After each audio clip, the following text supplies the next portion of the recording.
Ready? Okay, good morning, everyone. Welcome to the regular meeting of the Madera County Board of Supervisors. It is 9:02. We will call this meeting to order. Are there any additions to the agenda? There are no additions.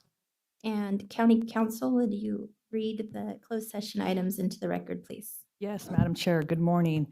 There are a couple of items for your closed session today. The first being the standing labor negotiators item, Government Code Section 54957.6. The agency designated representatives are your Assistant County Administrative Officer, Joel Boguet, Shanika Dixon, your Director of Human Resources, and Sabrina Mendez, the Human Resources Manager. Employee organization, all units and unrepresented employees, all classifications but not elected officials are what you will be conferencing about. And the other item is under Government Code Section 54957. There's a threat to public services or facilities and a consideration of a tactical response plan and consultation with your Sheriff Tyson Pogue. Thank you. Thank you. Do we have any public comment on these items? None online. I'll close public comment and we will recess into closed session. Thank you.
Recording in progress.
I know, then I'll take a pic how it is. There you go. Good morning, everyone. If you can take your seats, please, we'll get this meeting started. Welcome to the regular meeting of the Madera County Board of Supervisors. It is Tuesday, October 7th. County Council, do we have any reportable actions out of closed session? Madam Chair, there are no reportable actions from closed session. Thank you. Thank you. At this time, we will open and close the meeting in memory of, and I'll hand it over to Supervisor Rogers.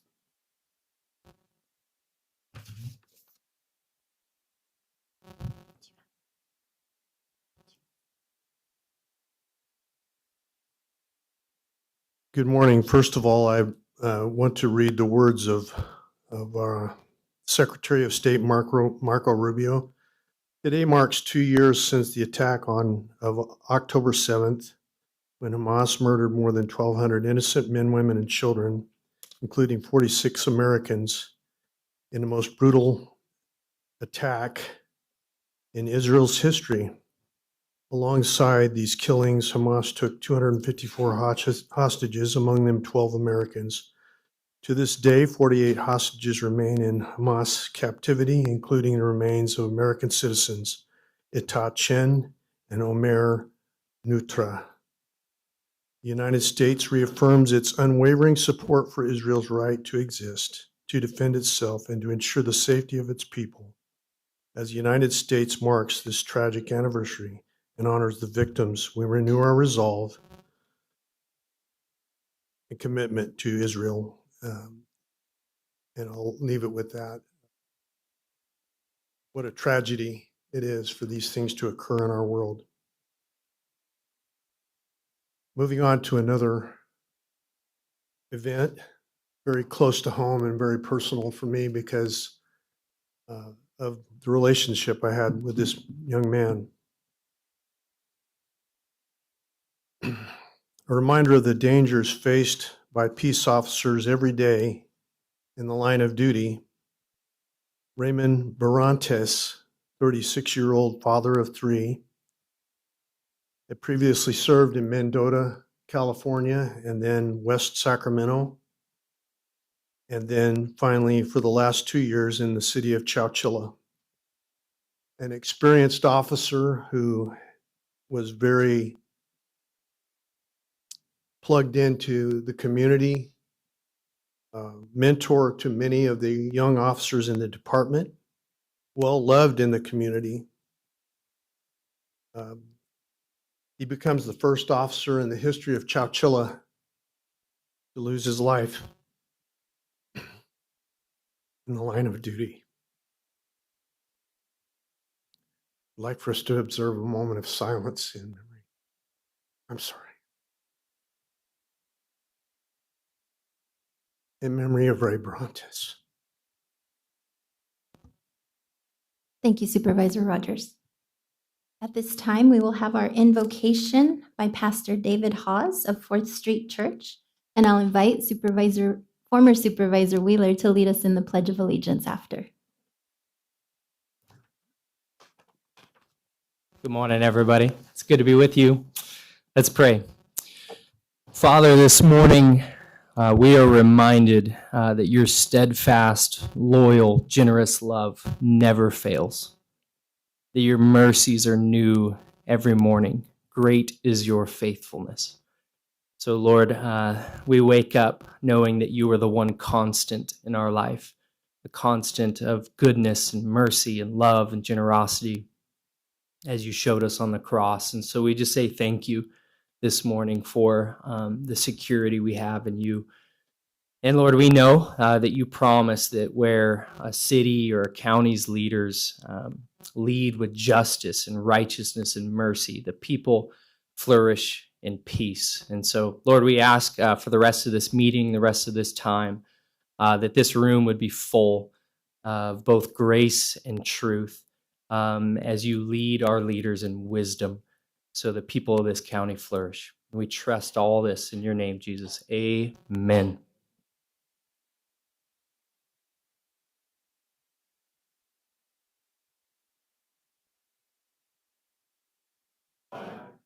United States of America, public for one nation.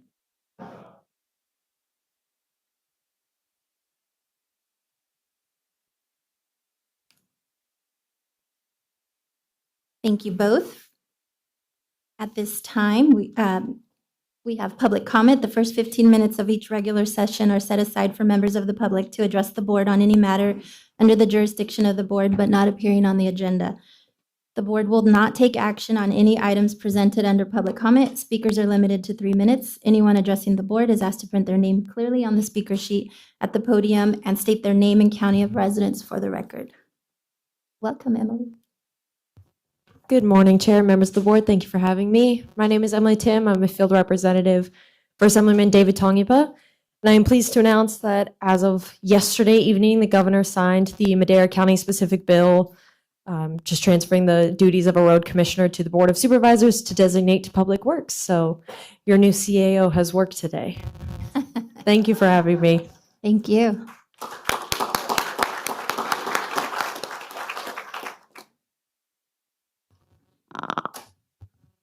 Good morning, Madam Chair, members of the board. Amy Toller with your Animal Services. I'm here to share with you guys something great that's good for our county. Petco Love and Madera County Animal Services have partnered together. We aim to stop the spread of deadly preventable diseases. So with Petco Love, starting November 5th, Madera County Animal Services will be providing free vaccines to all county residents. That is including the city of Madera and the city of Chowchilla as well. This no-cost vaccine is made possible through Petco Love's national vaccine initiative called Vaccinated and Loved. Parvovirus, distemper virus in dogs, as well as panleuk in cats, they are a prevalent disease that is actually savable from spread through vaccines. So our aim is to basically vaccinate over 1,000 pets within this coming year. So that's 100 pets a month that we'll be doing at our shelter, where it's free to all county members and all city members as well. This is for your own personal pets. This is not just for your shelter animals. This is for personal pets. So if your pets are not vaccinated, please take advantage of this free program. Get your animals vaccinated to help prevent the spread of these diseases. Speaking of free, we still have free microchips. So come on down and get a free microchip with that's registration and everything. That way we can help get your pets home safely and off our streets. Thank you. Can we microchip Supervisor Poitras for when we lose them? What's that? Can we microchip Supervisor Poitras for when we lose them next? Absolutely. And free registration. I'm going to forgive you for your youth and inexperience. And Amy, are you going to be doing a graphic to share on social media for that? Yes, we'll be posting about our events and also doing a media outreach with Alexon as well. All right, thank you. Thank you. Thank you, Amy. Good morning, everyone. Stephanie Nagnuson, Director of Water and Natural Resources. We also have some good news to share about arundo removal beginning on the ash slough. As you probably know, arundo is that invasive plant that uses an extreme amount of water, but also creates a flood risk and a fire risk. Working with River Partners, which is a NGO, they've received a grant for $1 million from the Wildlife Conservation Board. And they are working under our agreements and permits right now on the ash slough. We're currently working where we have easements, but we will be asking for access to other properties. So this is a public announcement, so people know this is legitimate and important flood reduction risk work.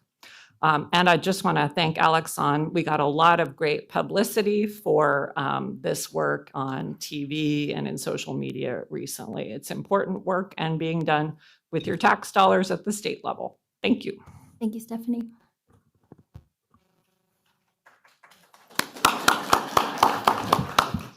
Good morning, welcome. Buenos días.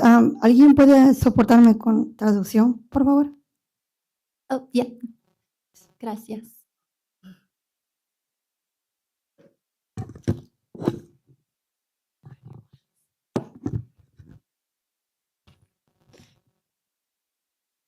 Buenos días, es la primera vez que estoy aquí. Mi nombre es Dolores Chávez.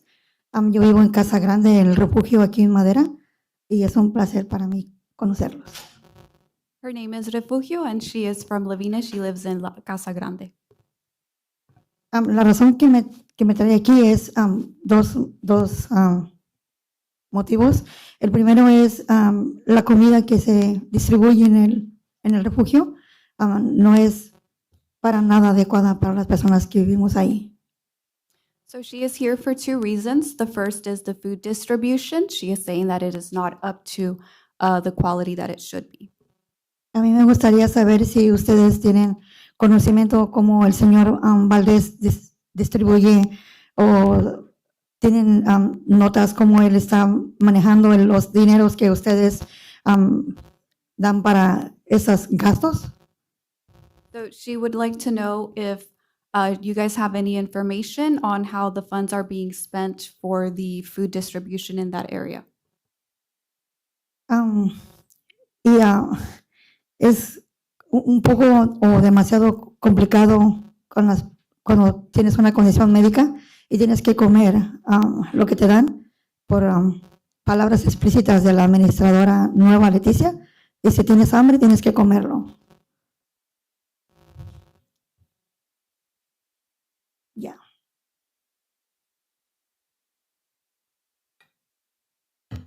¿Quieres que lo repita?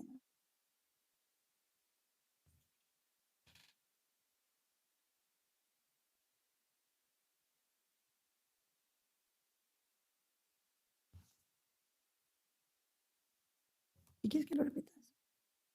Lo vamos a repetir, perdón. está Le hice saber de conocimiento a la nueva administradora del refugio She let the administrators know, y la respuesta de ella fue, si tienes hambre, lo tienes que comer. and the response she received was, if you're hungry, you must eat what you received. Pero ustedes están en esa posición que están ahorita por la comunidad. Creímos en ustedes y están en esa posición para apoyarnos. And you are all in the position to help us and assist us.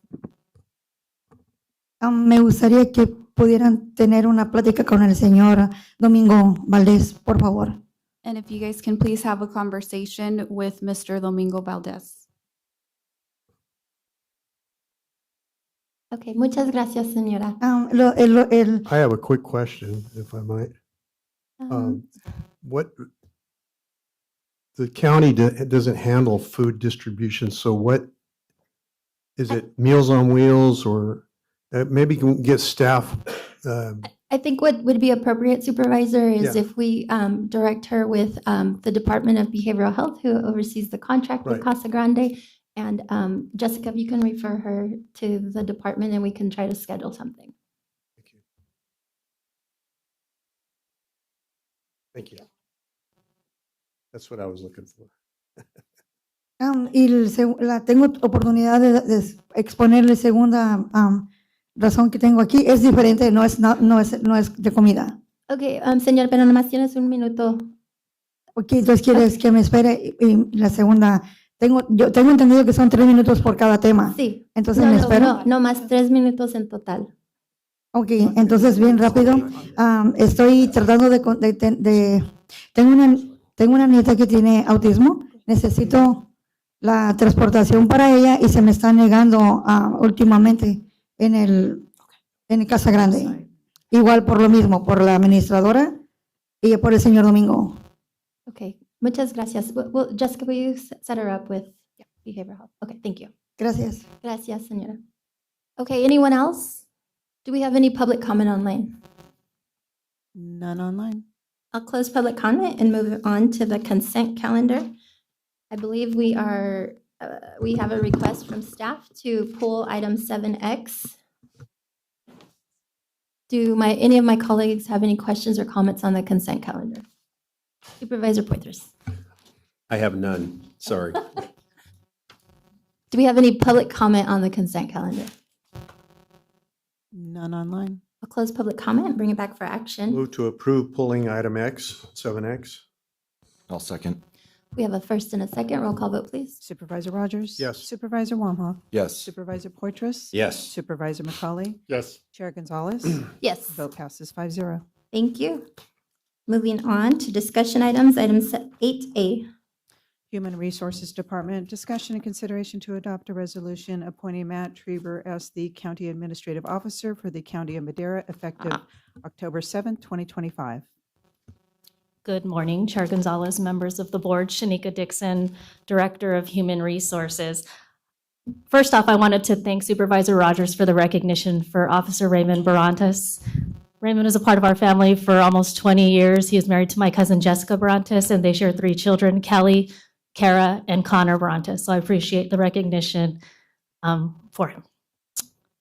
Today, I'm excited to bring this item before you for consideration to adopt a resolution appointing Matt Traber as the County Administrative Officer for the County of Madera. Upon approval, the effective date for this appointment would be today, October 7th, 2025. As you all are aware, due to the recent retirement of the former CAO, a recruitment process was initiated to fill this critical role.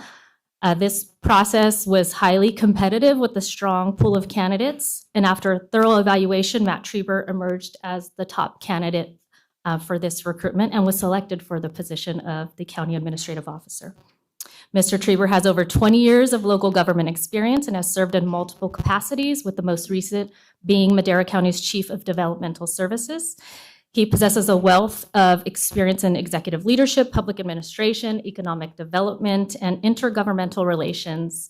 Mr. Traber also holds a Bachelor of Science in Geography and Business Administration from Fresno State, complemented by various certifications and executive level credentials. Mr. Traber is committed to serving the board, county staff, and the residents of Madera County by providing effective leadership, promoting innovation, and ensuring accountability and transparency in operations to support the county's continued success.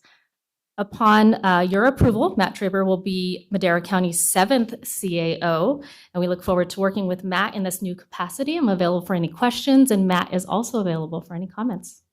Madam Chair, can I add to that report? And I Yes, please. apologize. The recommendation is also to, if the board wants to appoint Mr. Traber, would be at salary range 40, step D, $243,757.44 annually, with 20 years longevity totaling $268,133.18. And I'm only articulating that based on legal requirements. Thank you Thank very you. much. Thank Did you. you get that, kids? Do we have any discussion from the board?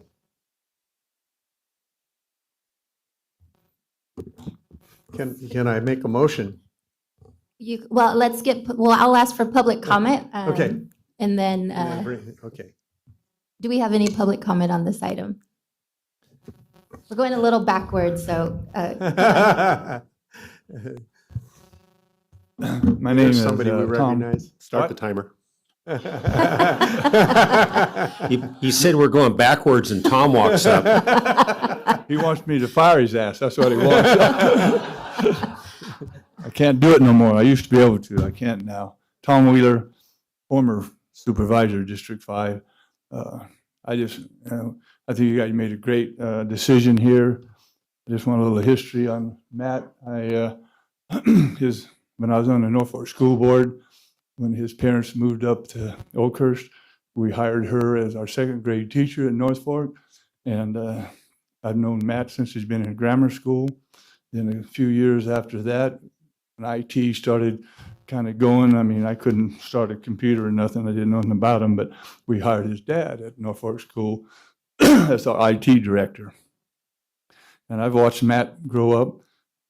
Working at the Forks up there every summer from, I think, about the 8th grade on until he was working here, actually. He'd still go up there and work in the summer at the Forks. And the years I spent on the board, he kept promoting himself, working his butt off to keep getting to know more and more about how the county ran, how the departments ran. And he's worked himself up to this position now by hard work, dedication, and getting along with all the employees. Which I think is really, really important. And I think you guys made one of the best decisions you could make, is hiring Matt Traber as your CAO. And I just want to thank you very much. Thank you.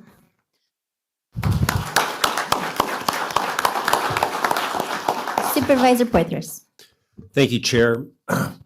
Matt, I'd just like to remind you that there are going to be 2 times that people are really nice to you in this role. One of those times is right now. Look at all these people out here. They're all saying, "Yay, Matt, congratulations." The next time is when you retire. they're going to be out here. Now, the time in between now and then, hang on. Thank you. Good advice. Supervisor Rogers. I've worked with Matt for 16 years, and he's very responsive to the point where I've never had to call him. He calls me, and it's like he senses that I need to hear some information, and I'm thinking about that information, and he calls. It's just really uncanny, but he's very, very responsive. And Matt has been not only responsive, but his attitude and spirit are a driving force in this county. And he has handled one of the most important responsibilities in this county for a number of years. And what he's entering into now is very little difference from what he's already been doing. He has been carrying, they say if you want to give somebody authority, hire a man who's already taken the responsibility, or a woman, one or the other. Hire a man or a woman that has already taken the responsibility. Matt has had the responsibility, and really pleased to have him in this position. It's a big step for all of us to have him there, and we're very grateful. Thank you. Thank you. Supervisor Wamhoff. Great, thank you. And hey, we got here, and I'm going to pat myself on the back because I have a feeling this is going to be a great new chapter in Madera County. And hiring you was it's going to be a good thing for all of us, and I know it. And Tammy, I'm so sorry that I call him so often and at night and super early in the morning on the weekends, and that's not going to change. So I'm still going to do that. But the great thing about you, Matt, and I think everyone will attest, is you are a doer, and that is what people appreciate so much about you. And that's why people rely on you so much, because if you're given a task, even if it's not in your responsibility. When I started in this role, I didn't know who was responsible for what. And guess what? I just called you and you figured it out, no matter if it was your department or not. And you never even corrected me. And I had to slowly hey, in the future, who do I call for this? You're like, just call me. I'm like, no, I'm not doing that. And so I really appreciate the work that you have done thus far. I think you're going to do great things in this role. And everybody benefits in this county because of the leadership and drive that you have. And I'm just so proud for this moment, proud for you, proud for your family. And that's all I got. Thank you. Supervisor McCauley. Thank you, Chair. Did you have something else? We've been talking about you, Matt, and how wonderful you are and so forth. But I just like to have a shout out to the staff because you're here. The reason you're here is not only because of the traits and abilities that you have, but it's also the support of the people that have worked with you and that you've been able to assemble. So I just like to reach out to, I don't want to not recognize all your efforts and the teamwork that brought you here. So thank you so much, everybody in this room, the entire Madera County team for, and we're going to continue to move forward. So just wanted to give you this shout out. Thank you. Supervisor McCauley. Thank you, Chair. So when I was campaigning and people asked me, why should we vote for you? My most common answer was because I've got heart, because I grew up here, I love this community, and I will bend over backwards to make sure that it continues to improve. And I see those same qualities in you, Matt. I think, when you're here, it's a labor of love. And I think that makes all the difference in the community, because that's, really the kind of leadership we need at Madera County is someone that can come in here and do it because they want to do it, not because it's a good paying job or because they're in charge, but because they want to be here and they want to make a difference. So just thank you for being you. Thank you for all you do for this county. Thank you. Okay, my turn. So Matt, we haven't taken the vote yet. But I want to commend you. You are definitely going to be a great leader for this county. And once we take this vote, I will invite you to reaffirm your oath as every county employee has taken when they start serving our community. And again, I congratulate you and your family, and very excited for this next chapter in Madera County. So before you make any comments, let's take the vote. We'll do your oath, and then we'll ask you to make your comments. I proudly make a motion to retain Matt Treber as our CAO at the step reported by our HR director. And I'll second. We have a first and a second. Roll call vote, please. Supervisor Rogers? Yes. Supervisor Wamhaugh? Yes. Supervisor Poitras? Yes. Supervisor McCulley? Yes. Chair Gonzalez? Yes. Vote passes 5-0. Thank you.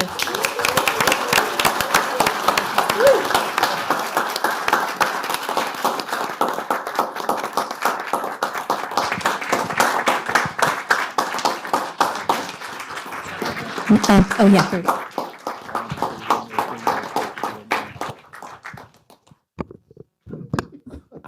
Hi, I'm Matt Treber, and I forgot to take picture of everybody, so I can't put it on Facebook unless I get all of you, so here we go. Everybody clap for Matt. Do you want to hold the mic or? I'll hold.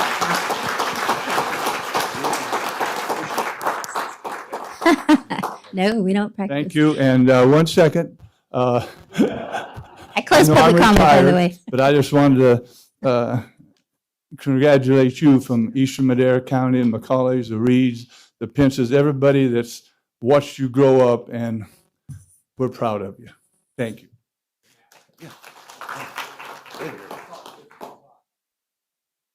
Okay. We'll take it a little out of order. You've got to go to the mic at least. You, Matt's like my son. A lot of people, so let's start there. But he also, my name is Ron Cox. I've known him forever, like Tom. Matt learned you talked about leading, and I might be repeating myself, but he knows how to lead from behind. That's the way he was taught. And that's how you lead from in front, is that obviously the staff supports him, and then he can bring that to the board, and you guys could work together. We're very proud of you.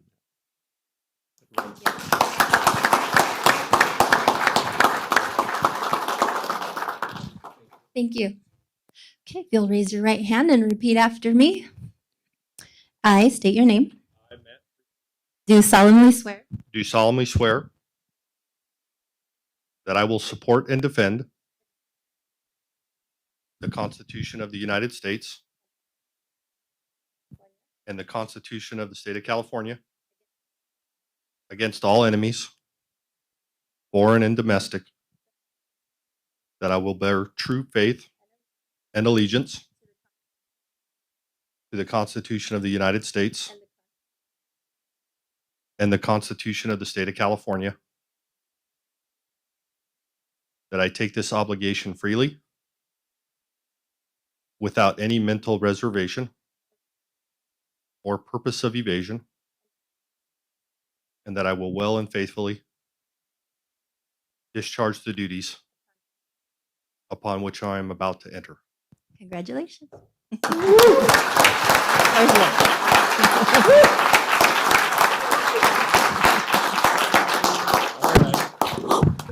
And now the floor is our CAO, Treber. Okay, I got a little allergy issue, so if I get teary eyed, it's just the allergies. Supervisor Poitras said just be me, so I don't have any notes up here. I'll first start by thanking this board. It's an incredible honor that you've entrusted me with, and I look forward to serving out the remainder of my professional career. Serving this board and the residents and employees of the county and carrying forth this board's vision and direction to that. I'll also say that, Supervisor Poitras stole a little bit of my thunder because I may not appear like it, but I did play a lot of sports back in the day. And I'm really only 44, although at times I feel like I'm 64 and probably look like it. Hold on there now. 64 is really old, is what he's saying. Wait a minute. But you're only as good as the team that Can we you look at got. that vote again? And I certainly have had the fortune of working with incredible people and leaders and working for those folks as well. And, with fear of forgetting names, I'd be remiss if I didn't, we have an incredibly dedicated staff of employees from the top to the bottom, right? And I've spent my entire professional career here. I spent all but 4 years of my life in this county, mostly in District 5 in Eastern Madera County, and the last 12 or 13 here in the city of Madera. And I can tell you this, it's from the top to the, it's from the bottom to the top that we have a dedicated group of employees that have a heart of service and are here. And I can't thank those folks enough on the third floor, and the ones I've certainly worked closest and longest with, the Phil Tollers and the Jamie Baxes and Stephanie Agnesons and Maria Rocha, who keeps me in the right direction every day, and Annette Kephart before her, and Andrea Saldati, Jared Carter, Dexter Marr, Will Van Ryan, Stephanie Agneson, Dominic, and there are a litany of others, right, that really are the backbone of this county. And allow me to look good every day that I'm up here, right? If I didn't have that group behind me, there's no way I'd be here.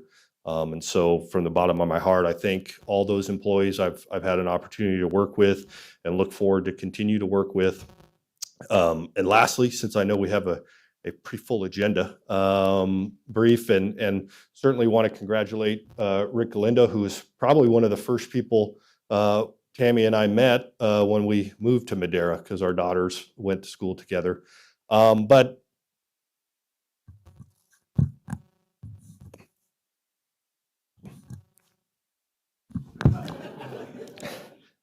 I wouldn't be here without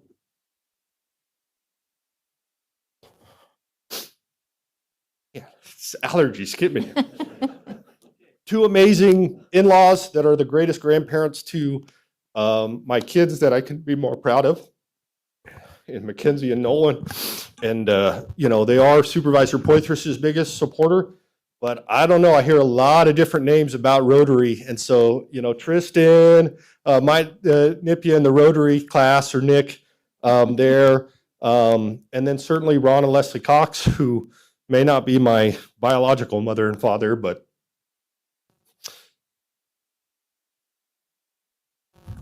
they taught me what hard work, loyalty, and dedication that I care for every day. And wouldn't be here without Tammy, who's been my rock for the last, actually this month is, I'm just going to call it our first date 30 years ago. Went to a Fresno State football game as a couple young freshmen in high school, didn't know what the heck we were doing, but 30 years later, here we are. So I'm going to cap it and call it good so I stop with the allergies. But again, thank you to everybody who's here and all the support, and look forward to the years to come. Thank you. Thank you.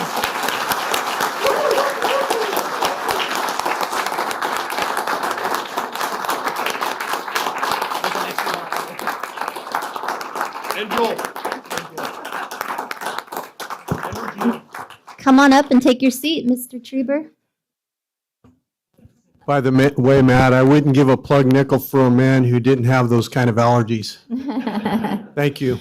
At this time, under normal circumstances, we would take a break and, get some photos, but I want to be respectful of our presiding judge who has joined us for the swearing in of our chief probation officer. So I'm going to invite them to come up, and we can start with item 6B, and then we'll take a short 5-minute break because we do have a full agenda today.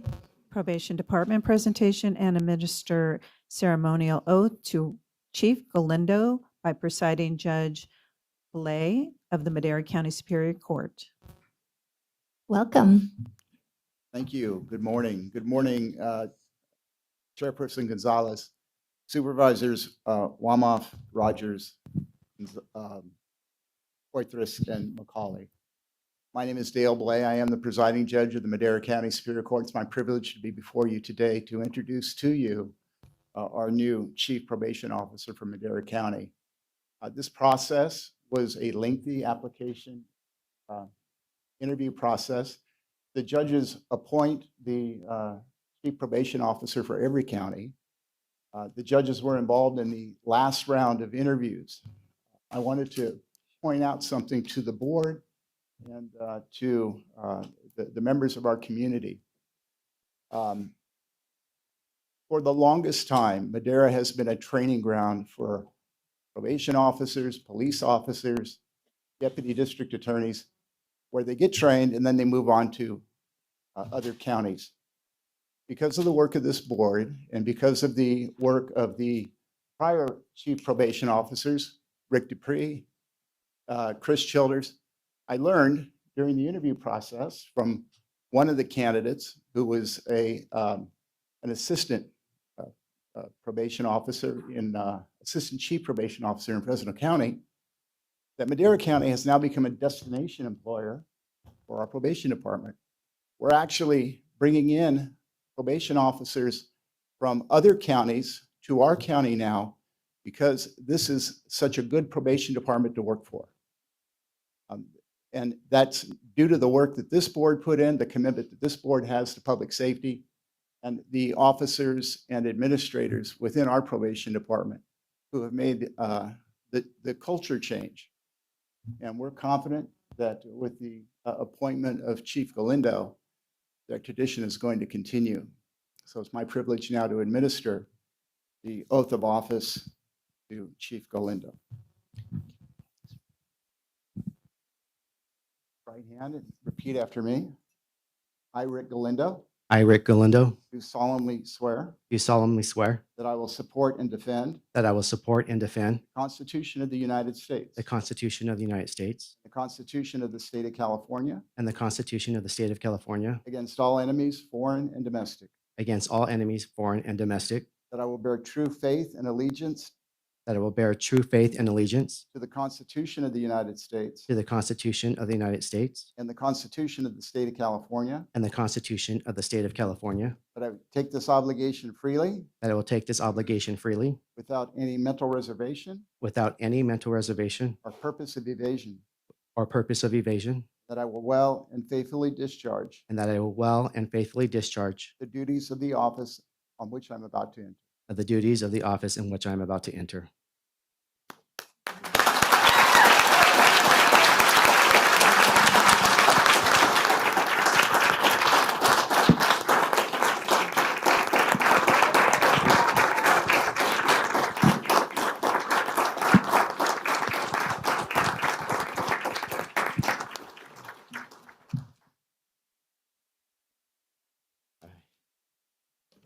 Thank you, Judge. I truly appreciate you taking the time to make it here and doing the oath for me. I did write down my speech because it's important to me that everybody knows truly where I'm coming from and that I don't miss a thing.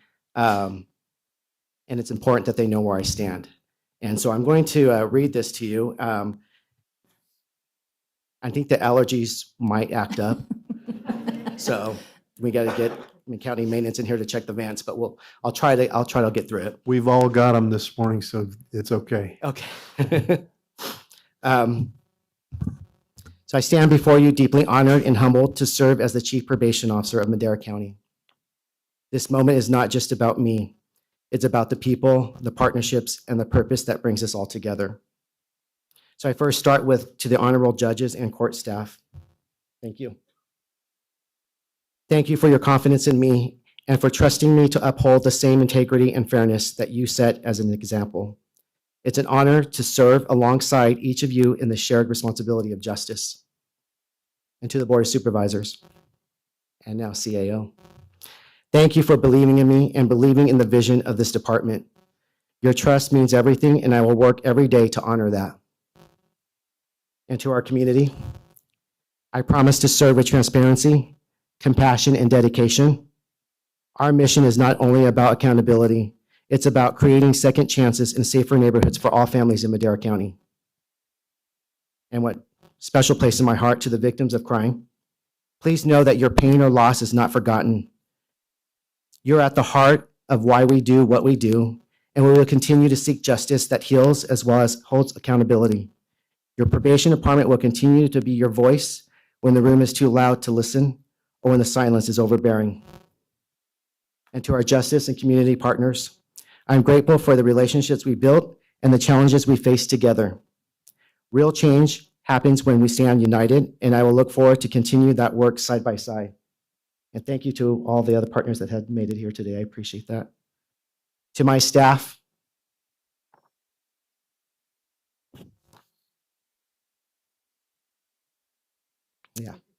allergies.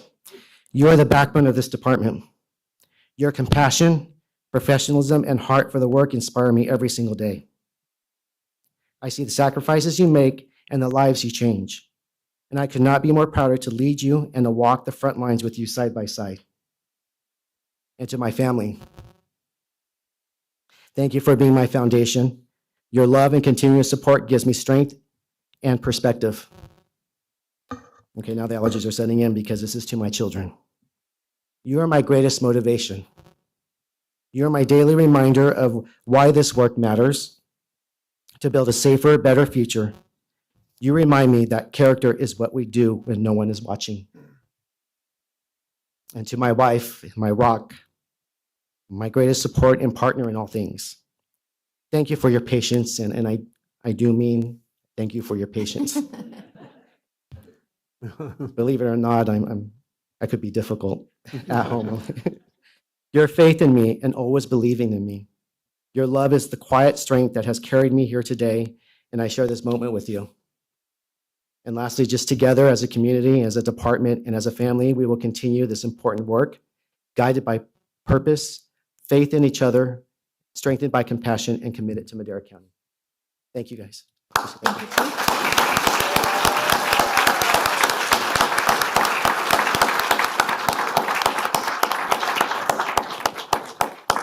Congratulations, Chief. Thank you, Judge Blay. At this time, I have to ask, is there any public comment on this item? None Hearing none, I will close the comment period and we will take a 5-minute recess. Thank you.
Human Resources Department discussion. Recording in progress.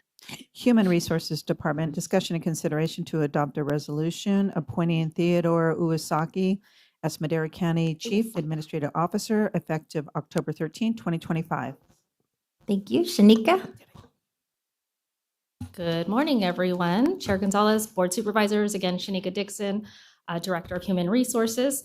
The item before you today is to request your consideration to adopt a resolution appointing Ted Uwasaka as Madera County's Chief Information Officer at Range 33, Step H, $194,976.24.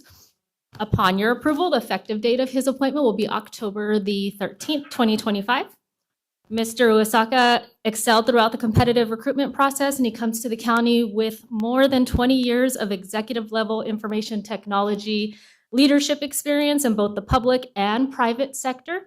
Mr. Uwasaka is committed to collaboration, exceptional customer service, and information integrity while fostering trusted relationships. In addition, Mr. Uwasaka holds a bachelor's degree in business information technology and a master's of business administration from Fresno State, in addition to various information technology and leadership certifications. We are excited to welcome Ted to Madera County, and I'm available for any questions, and Ted is also available for any questions. Thank you, Shanika. Any questions or comments from my colleagues?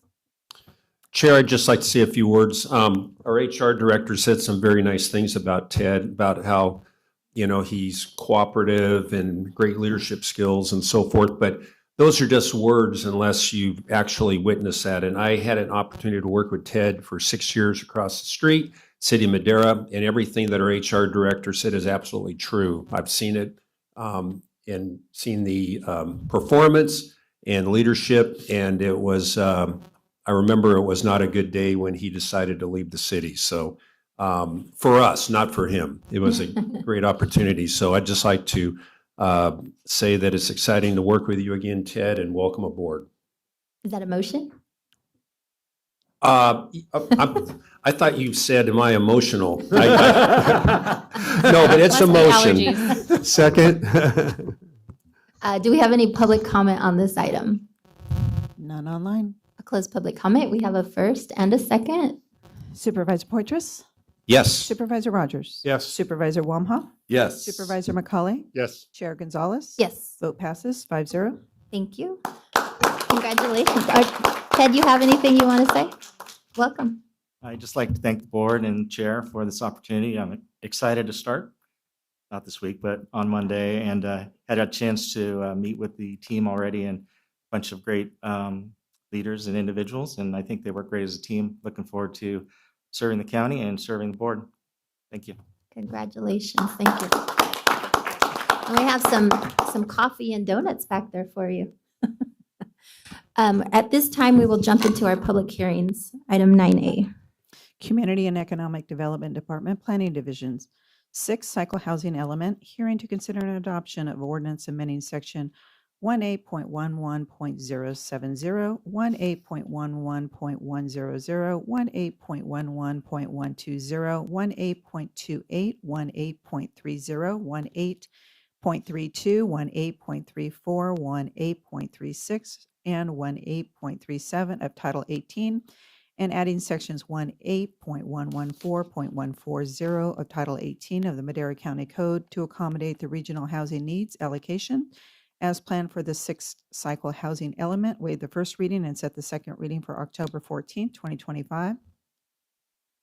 Introduction to consider an adoption of an ordinance amending official zoning map of Madera County Code Section 18.08.020 for the site inventory to accommodate the regional housing needs allocation. Waive the first reading and set the second reading for October 14, 2025. Discussion and consideration to adopt a resolution approving the Madera County 2024 through 2032 housing element and target updates to the land use element, land use map, zoning map, and related notice of exemption under section 15601B3 of the Madera County Environmental Quality Act. Good morning, Madam Chair, members of the board, Jamie Bax with Community and Economic Development. I also do have a small team with me here that I'd like to introduce as well. Annette Kephart, Senior Planner from my office, who's been integral as part of this process and really has done all the work on this particular project. Kamika Lozardi, Matt Maddox, and Lizette Solorzano from the Rincon Consulting Team, who have been a great partner working through this process. So again, thank you to the staff who have assisted through this process. We did lots of outreach and lots of evening and weekend meetings. So I'm going to briefly go through a PowerPoint presentation and be happy to answer any questions that you may have. So we are here for the housing element 2024 to 2032, the zoning maps, the code of ordinances, land use element map, and the CEQA exemption. I'll go through a staff recommendation and then where we are now. So just a brief overview of what we're required to analyze as part of the housing element. We are assigned a regional housing needs allocation by the Department of Housing and Community Development up at the state.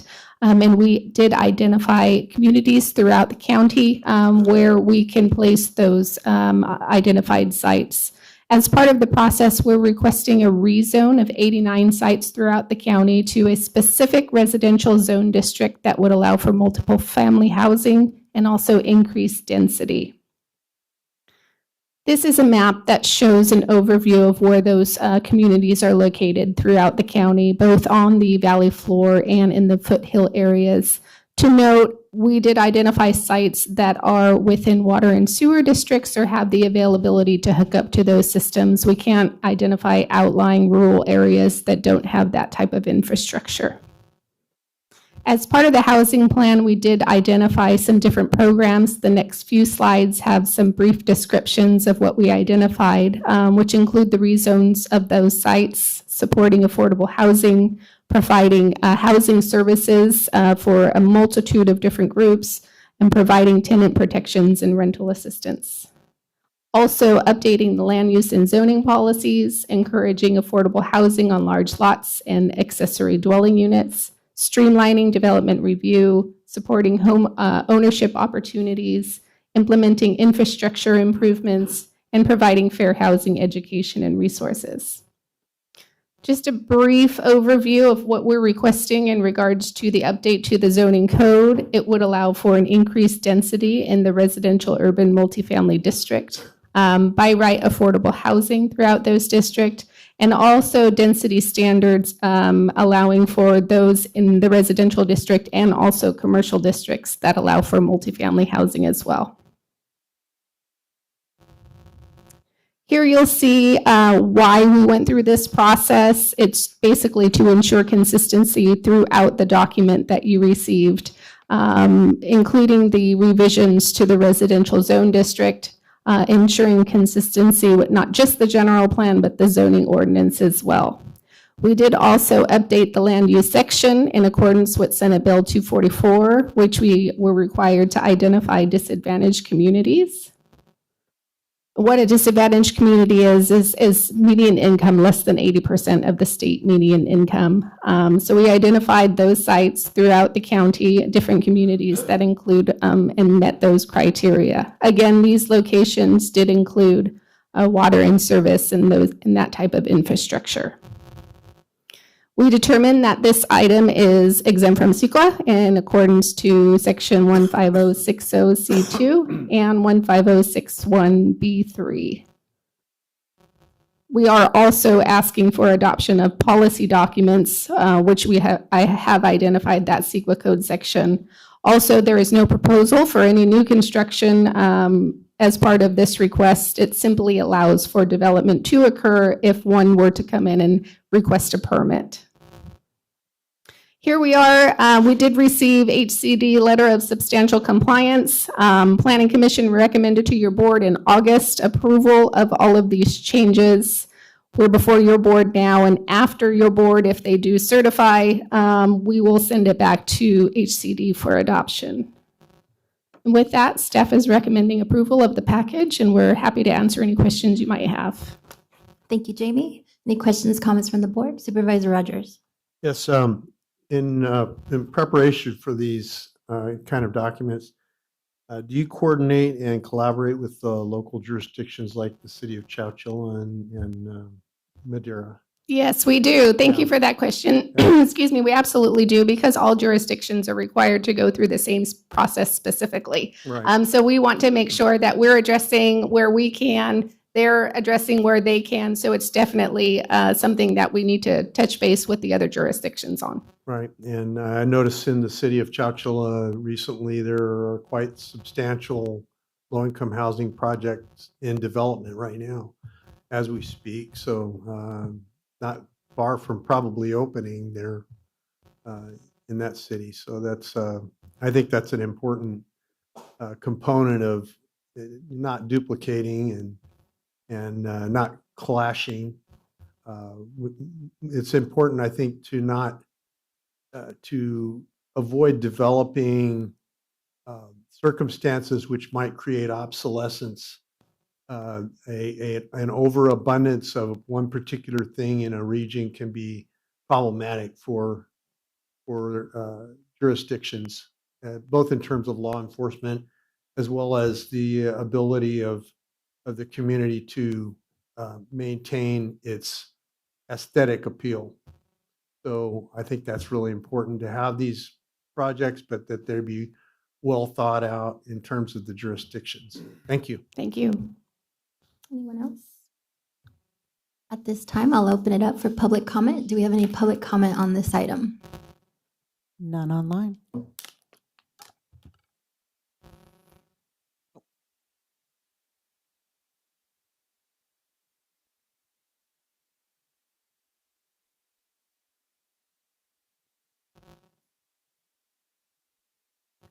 Good morning, welcome. Good morning. My name is Ashley Marie Suarez. I work with Leadership Council. I'm a policy advocate that works with community members in La Viña and Fairmead.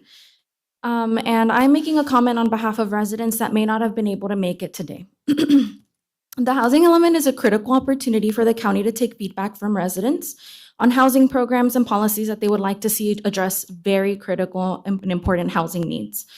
Although the most recent draft of the housing element has included significant improvements, there are many more suggestions that residents would like to see incorporated into the draft prior to its adoption. Firstly, I want to acknowledge that there are 23 unincorporated communities in Madera County. Many of the programs in the draft, including programs 1.5, 3.1, 3.3, 4.4, 6.4, 12.1, and 12.2, have low numeric objectives that will prevent many residents from accessing resources like housing rehabilitation, rental assistance, and weatherization programs due to limited available funding, as well as considering that there are 23 communities that these programs would aim to serve.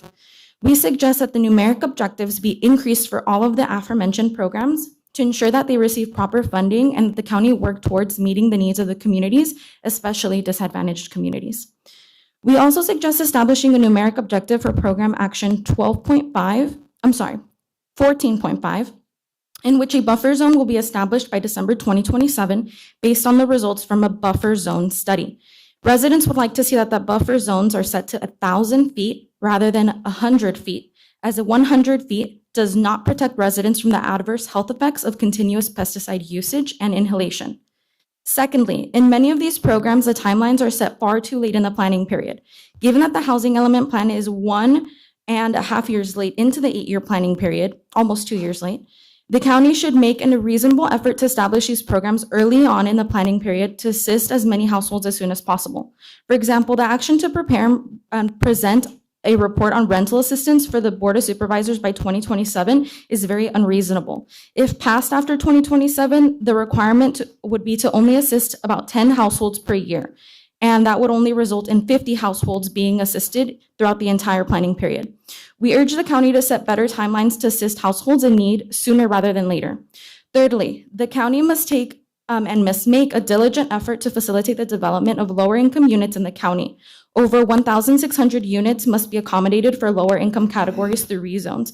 And while there are plenty of existing sites zoned and available for moderate and above moderate units to be developed, there seems to be a lacking of better planning practices to ensure that future lower income housing is developed to address the needs of the lower income households. Although the county cannot and does not build housing, the county does have the authority and does have the responsibility to establish programs and policies to facilitate, incentivize, and allow housing for low-income households to be built.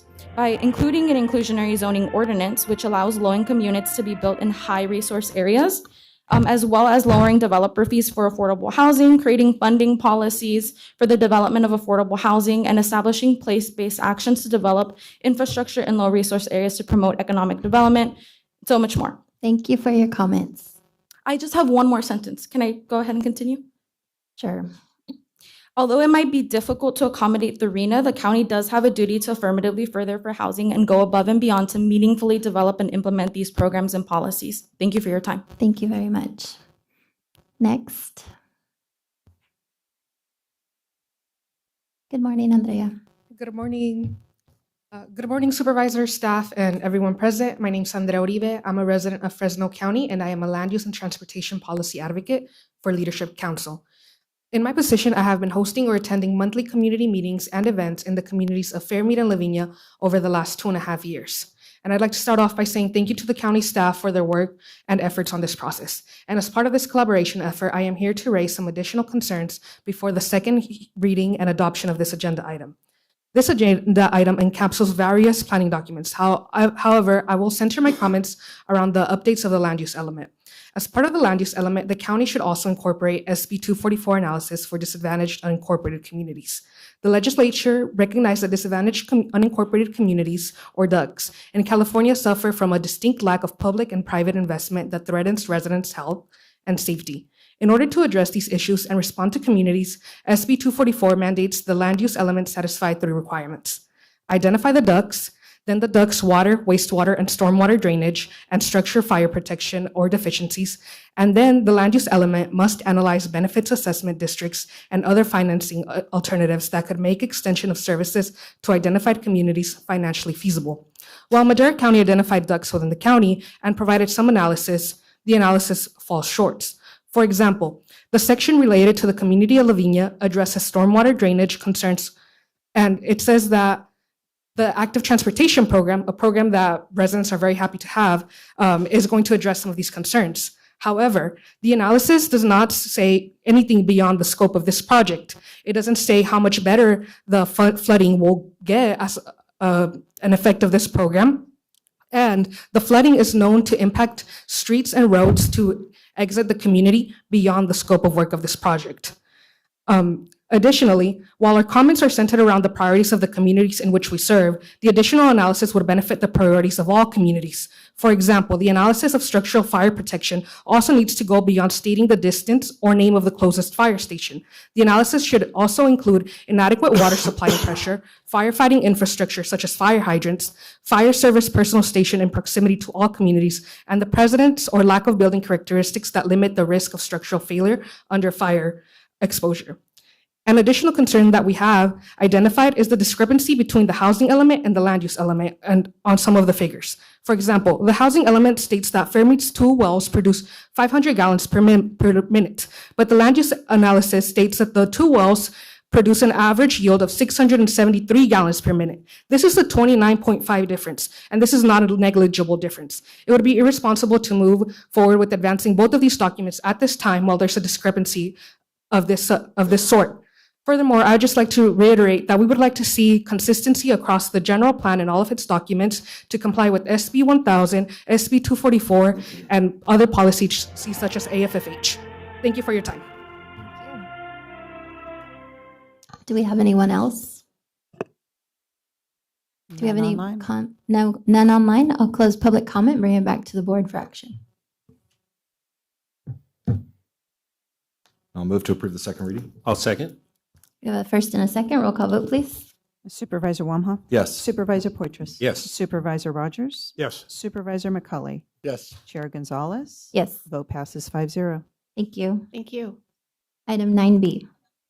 Community and Economic Development Department Planning Division, hearing to consider an adoption of a resolution approving the establishment of agricultural preserves of less than 100 acres as outlined in the attached defect list.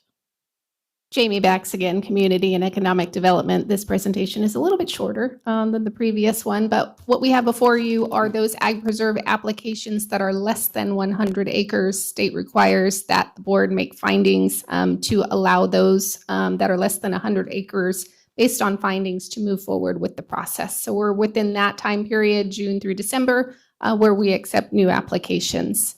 Per Government Code 51230, this is the section I was just referring to, which allows for those less than 100 acres with your board approval to move forward. We only had 2 applications this year that were less than 100 acres. One is grazing land, which I'll go over the map with you to show where it's located, and another is an almond farm down here on the valley floor. The rest of them did meet the criteria for being over 100 acres. Some of them do have to rezone to the ARE 40 zone district, which are scheduled to go to Planning Commission here in November and then to your board shortly thereafter. This is the item I was referring to previously. You can see here, this is the grazing application, 40-acre parcel. It is surrounded to the west and to the south and to the southwest by ag preserve parcels already. So that's how we move this one forward. If it were a standalone, there could have been a potential that we don't recommend it move forward, but because of the fact that it's surrounded by parcels that are already on contract, we recommend this one move forward. The other one is down here on the valley floor again, an orchard, almond orchard, just north of Avenue 11, southeast of Madera. With that, we are recommending approval that this item move forward to allow for the rezones and contracts to be considered later this year. And I'm available for any questions. Jacob Aragon is also here with me. Great. Thank you, Jamie. Any questions or comments from the board?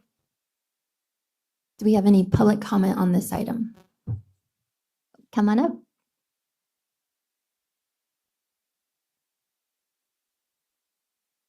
Welcome. My name is David House. I'm the applicant of the first parcel that was mentioned, Forest Gold area. And I have that parcel, and I also have the parcel that adjoins it to the south. It was already in the Williamson Act when I purchased it. I've been living on the parcel in question for about 20 years now, and it consists of a single-family dwelling and an agricultural shop building. Otherwise, we run equine livestock on it now. And prior to the purchase of my other parcel, my newer parcel, we did run a couple head of cattle on there, but now my cattle mostly run on the southern parcel. But we use the parcel in question for like weaning cattle and other various when we need the extra feed for the cattle. But that's mostly, I just wanted to assure you that that's the primary use is for raising cattle and equine. Thank you. Thank you very much. Do we have any other public comment? Any online? None online. I'll close public comment and bring it back for action. Move to And close the approve public hearing. Sorry. All right, move to approve. Second. We have a first and a second. Roll call vote, please. Supervisor Rogers? Yes. Supervisor McCauley? Yes. Supervisor Wamha? Yes. Supervisor Poitras? Yes. Chair Gonzalez? Yes. Vote passes 5-0. Thank you. Thank you. Going back, item 8D. Human Resources Department, discussion and consideration to adopt a resolution amending resolution number 2025-095 related to the setting of the salaries for Rick Galindo as Chief Probation Officer. I'm back. Good morning again. Shanika Dixon, Director of Human Resources. This is an item for your consideration to adopt a resolution amending resolution number 2025-095 adopted on September 23rd, 2025, setting the salary for Richard Galindo as Chief Probation Officer, which was effective October the 1st, 2025. Following your board's initial adoption, Human Resources determined that Mr. Galindo's step placement should be further clarified through an amended resolution. Mr. Galindo's salary is set at range 28, step A, at the Peace Officer and related classification salary schedule of $135,874.31 annually, with 20 years longevity, which is totaling $149,461.74. Again, the attached amendment will clarify Mr. Galindo's salary replacement as a chief probation officer effective October 1st, and I'm available for any questions that you might have. Thank you. Move to approve. Second. Do we have any public comment on this item? None online. We have a first and a second. Roll call vote, please. Supervisor Rogers? Yes. Supervisor Wamhaugh? Yes. Supervisor Poitras? Yes. Supervisor McCully? Yes. Chair Gonzalez? Yes. Vote passes 5-0. Thank you. Thank you. Item 8E. Treasurer Tax Collector Department, second reading to adopt an ordinance amending Madera County Code Section 3.46.050 of Chapter 3.46 of Title III relating to fees charged by the Office of the Treasurer Tax Collector. Hello, Tracy Kennedy, your Treasurer Tax Collector, here for our second reading for our ordinance change to allow some new fees and then some increase in old fees. Anyway, just trying to keep up with the fees. So anyway, if there's any questions about, and remember, if you don't get in any of these circumstances, then you'll be fine. You won't be paying those fees. Thank you. Do we have any questions or comments from the board? Just for clarification, Chair, if I may, just for clarification for the folks, can you just run through, just as an example of what some of these fees are? Okay, so we have some business license renewal copy fee. So if you want, if you want me to have, I mean, you want me to just have like the categories? Just give some examples of what type of, because you're just throwing out fees. Let's just give how about 2 or 3? Okay, okay, defaulted taxes. So if you don't pay your taxes, you have a redemption fee, okay? So when you pay your delinquent taxes, defaulted is delinquent. When you pay your delinquent taxes, there is an additional fee, it's called a redemption fee. If you want to put your delinquent taxes on a payment plan and pay over time, then there's a payment plan fee to set that up, okay? But if you pay your taxes on time, then there's no harm, no foul, right? So you won't be incurring any fees. Unsecured taxes, same kind of a deal. Partial payment plan for unsecured taxes. If you want to start a payment plan, and because you can't pay current, then we will charge you to set up a payment plan, put it in the system, maintain that system. Unless you use Easy Smart Pay. Easy Smart Pay. It's easy and it's smart and it's convenient and it's free as long as you don't use a credit card. But it's got to be with your current taxes, right? Same with current secured. So typically that Easy Smart Pay will come in really handy if you have property current secured and you're not paying your taxes within your mortgage company, but yet you would still like to make a monthly installment payment to somebody to essentially do your bookkeeping.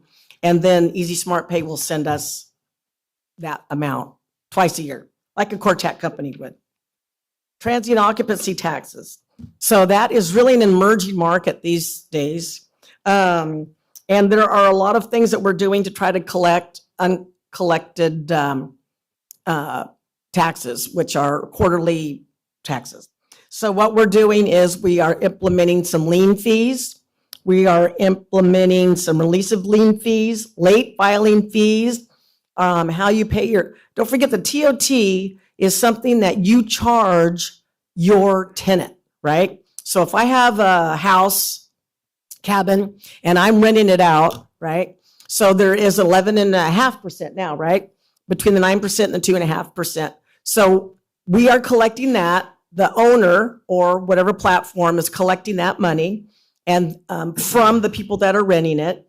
And then they're supposed to hold it in trust and then send it to us quarterly. So if they hold it in trust and they keep it and they don't send it to us, then we have a case. So then we're filing late fees, we're filing lien fees, and we're doing additional collection fees. And code enforcement is helping us out a lot. Bankruptcy fees.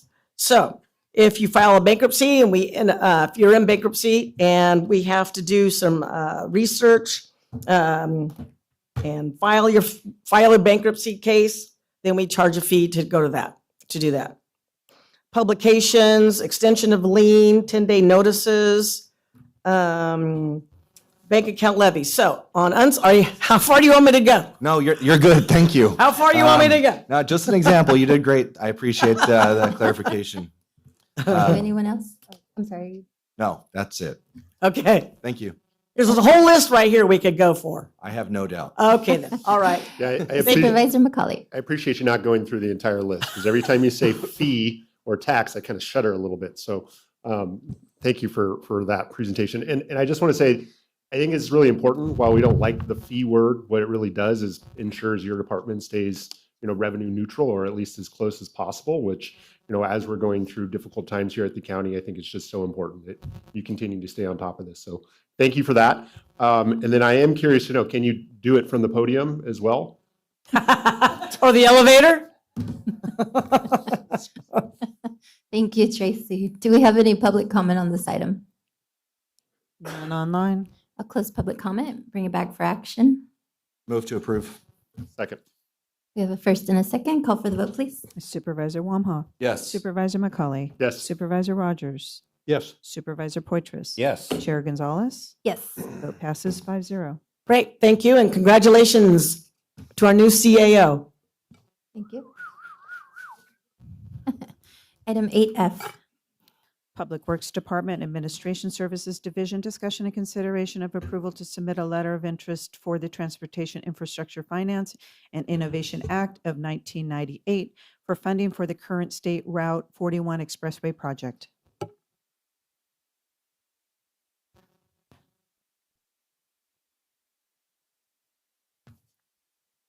Good morning, Madam Chair, members of the board, Dominic Tyberski, Public Works Director. I am before you this morning to request approval to submit a letter of interest, LOI, for the Transportation Infrastructure Finance and Innovation Act of 1998, also known as TIFIA, to the U.S. Department of Transportation to initiate a loan to supplement the construction of the SR 41 Expressway project. So the project scope is to widen from the existing 2 lanes to 4 lanes from Avenue 12 roughly to Avenue 15, also adding an overcrossing at Avenue 11. We will have at-grade signalized intersections at Avenue 12 and 15. Current status of the project, the environmental and design is complete. Right-of-way is currently in a Cert 3 status. We worked with Caltrans to obtain that status so we could secure the $25 million in rural transportation surface grant funds that had already been awarded but were at risk of reversion. We are currently working on the Cert 1, which is required to actually advertise the project for construction. And that's what we call RTL, ready to list. Right now, we're targeting December 5th of this year, with construction set to begin March of next year. So there's a lot of information on this slide, but I'm trying to paint a picture of the need for this loan. So project delivery, project initiation document, project approval and environmental, we've already spent a little over $4 million. PS&E is at $8 million. We have about $2 million left to expend. Environmental mitigation is clocking in just under $18 million, and that full amount is left to be paid for. Right-of-way acquisition, we've paid just over half of that cost. And then utility relocation, which is over $2 million, we have yet to fund any of that. So with the existing project obligations, before we even get to construction, we have about a $32 million obligation. So looking at the estimated construction cost, you'll see a number of items on there, and sum total is just under $100 million. The 15% for contingency, of course, is for any unknown items that come up. Construction, engineering, that's all your testing, inspection, that's typical. You'll see Caltrans construction oversight. We actually elected to hire Caltrans to provide the environmental monitoring. So that's not a fee that we would typically pay Caltrans, but if we didn't hire them, we would have to hire another firm. So it really made a lot of sense to utilize Caltrans for this endeavor. So again, right now we are estimating the construction total to be just under $100 million. So these are the funds that we have available. So the secured funds are the $25 million from the rural surface grant that I mentioned, 1.95 in discretional funding. The EIFDs, those are last year's revenues. We haven't received this year's yet, but there's an asterisk there because, again, that's just partial availability. So we cannot use the entirety of those funds for this project. Those are encumbered for other purposes as well. Road impact fees, similar circumstance. We have a portion that's segregated for State Route 41, and currently we have just over $31 million. The regional fees we can borrow, but we have to pay them back. So taking all those numbers into consideration, that leaves us with a funding deficit, which puts us in a position to have the need to have an infusion of cash via a loan, and that's in order to go to construction by next March. So again, we have the $32 million remaining project obligation, the estimated 97 in construction funds. We have about 58 million cash on hand, which leaves about a $71 million deficit. The TIFIA loan, we are requesting $47 million, just over, with a remaining deficit of just under $24 million. Now, currently, we're collecting about $1 million in road impact fees. So that remaining deficit will be paid through the course of the project. Once we go to construction, our burn rate is just about $4 million a month. So we're trying to balance all these balls in the air and be able to deliver this project and go to construction in March as planned. So the TIFIA program, in short, this project does qualify for the Rural Project Initiative, which does put us in line for a 50% interest rate reduction. Unfortunately, we did find out on a call last week that Congress has pulled back some of the funds, and so out of the 12 or so applications, usually only 2 qualify for that rate reduction, and we are not currently one of the 2. So we will be potentially looking at a higher interest rate of 4.7%. That does impact the monthly payment and, of course, the total in interest paid. For the higher interest rate, we're looking at about a monthly payment of $275,000. The lower interest rate would be $207,000. And of course, the lower rate, you pay your principal off much quicker. Maximum repayment term, 35 years. Now, there is a loan transaction fee, which ranges between $400,000 and $700,000. The first $250,000 of that will be due approximately 2 months after we submit the letter of interest, if approved by your board. And there's also an annual fee of $13,000 for loan servicing. Payments may begin up to 5 years after substantial completion of the project. And I should also note that this is a reimbursement loan. So we borrow $47 million. We don't get $47 million in the bank. We don't start paying interest on all of that money. We hire a contractor. Once we pay invoices, then we could submit for reimbursement, and we only pay interest on those monies that we draw. So even if we do secure the $47 million, if we only end up using, say, 30, that's the limit that we would be encumbered. So again, looking at the timeline schedule, we anticipate advertising this project in December of this year, award early next year with construction beginning in March. And based on fiscal projections, we will run short of cash somewhere in October of next year. So again, requiring the need for some sort of alternate funding to be able to keep this project moving forward. So at this time, I'd be happy to try to answer any questions you may have. Thank you, Dominic. Supervisor Poitras. Thank you, Chair. Yeah, just a couple questions. Thank you for the presentation. You mentioned that we collect about $1 million in road impact fees, and we collect $1 million like every year, or I'm sorry, per month. Per I month. apologize. Okay, gotcha. Yes. Okay, that makes a difference. Okay, thank you. Also, the TIFIA loan request, I read through the application. Yes. I think it mentioned something about we would know in 6 months if we were approved, which puts us in, if this thing is kicked out, say the 15th or so of this month, that would mean, April 15th. So that puts it beyond the March start date. So we would actually start construction before we knew that we got approval for the TIFIA funds. That is correct. The approval process, as I understand it, I mean, there is underwriting involved. We did have a call with DOT last week. That process should be able to be truncated because of this project is a pretty straightforward project.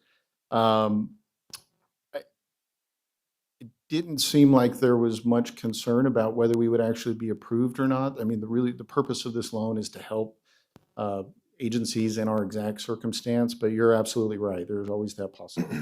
Okay, good. And then you mentioned that it looks like we'll have the 4.7 or probably, but we will be at the higher interest rate because we're not one of those two at the lower interest rate. That's what we're anticipating. There was hopeful news on the call. They are pushing Congress to, because what they did is they pulled back some surplus funds that they were using to buy down the rate for all applicants. So there is an effort to, replenish those funds. So we've been told, don't give up just yet, but in all likelihood, it will be the higher rate. Gotcha.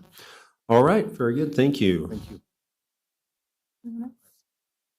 Supervisor Wamhaugh. Yeah, I just wanted to thank you and the entire team for this project getting to this point.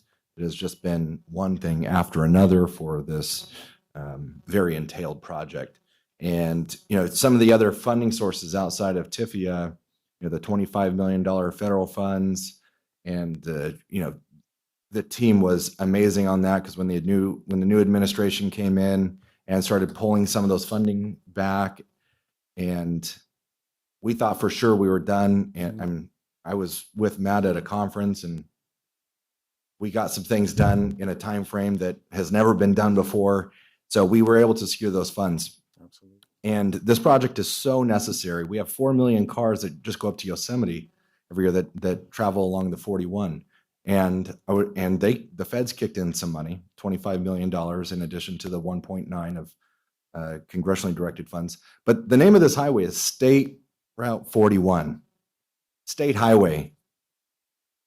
And how much money has the state kicked in for this project? Direct funds, zero. Zero. They are providing support. They are participating in meetings, providing a lot of support with the environmental process. But no, you're absolutely right. As far as direct funds, up to this point and throughout construction will be zero. This is entirely an endeavor of Madera County. Yeah, they're providing so much support. The environmental mitigation cost is $17.5 million. And most of that is CEQA, not NEPA, correct? Correct. Yeah. So California's doing to the tune of $17.5 million for a state route, and they're kicking in $0 to fund this project other than their ancillary help after stepping on us for all the costs of the environmental mitigation. I just wanted to vent and say how disgusted I am with the state. They act broke, and then they find $300 million for a special election.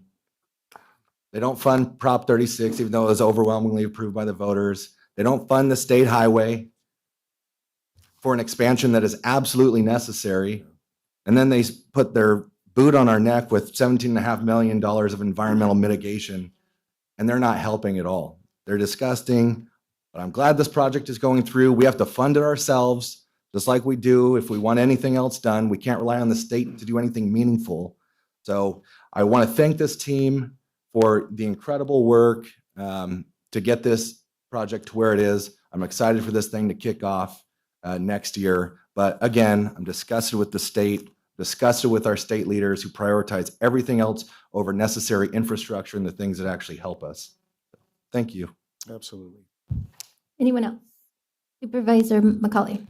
Yeah, I just want to take a second, share some of those frustrations, Supervisor. Was doing a little homework before the meeting on a couple other projects. One actually on State Route 41, 4146 interchange, which is $171 million project. Not sure how they were able to get that funded, but of course, here in Madera County, we're still having a tough time. And then up on the 140, they've got a $285 million project to mitigate impacts from a landslide. But again, not one penny to help us fund our expansion project here in Madera County. So absolutely extremely frustrating. And then slap in the face on top of that, actually, we're paying the state to get this project done. So absolutely share your frustration, Supervisor. Thank you for your comments. Definitely appreciate it. Anyone else? Do we have any public comment on this item? I'll just throw one in real quick, and that is that the state realizes the tax revenue from the tourism that goes up and down those, both of those roads that were just mentioned, 140 and 41.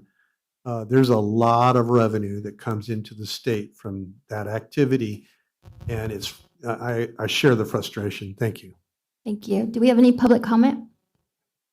None online. I'll bring it back to the board for action. Move to approve. Second.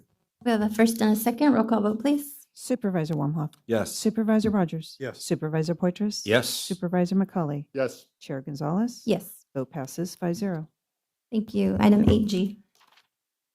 Public Works Department Administration Services Division, discussion and consideration of entering into a credit reservation agreement with Caltrans and Westervelt Ecological Services LLC for the Brook Ridge Conservation Bank for environmental mitigation requirements on State Route 41 Expressway project, and authorize the Public Works Director to sign.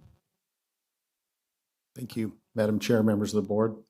I'm before you with this item to request approval and agreement with Caltrans and Westervelt Ecological Services LLC for environmental mitigation requirements on the State Route 41 Expressway project, and authorize the Public Works Director to sign.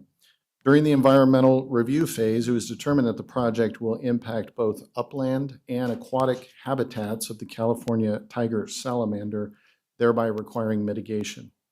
Purpose of the agreement is to grant Caltrans and the county exclusive rights to 233.25 upland California tiger salamander credits at $13,500 per, so just over $4 million, and 6.55 aquatic California tiger salamander credits at $200,000 per at just over $1.3 million, for a total of $5,391,875. And those credits are equivalent to the number of acres that the project has been determined to impact.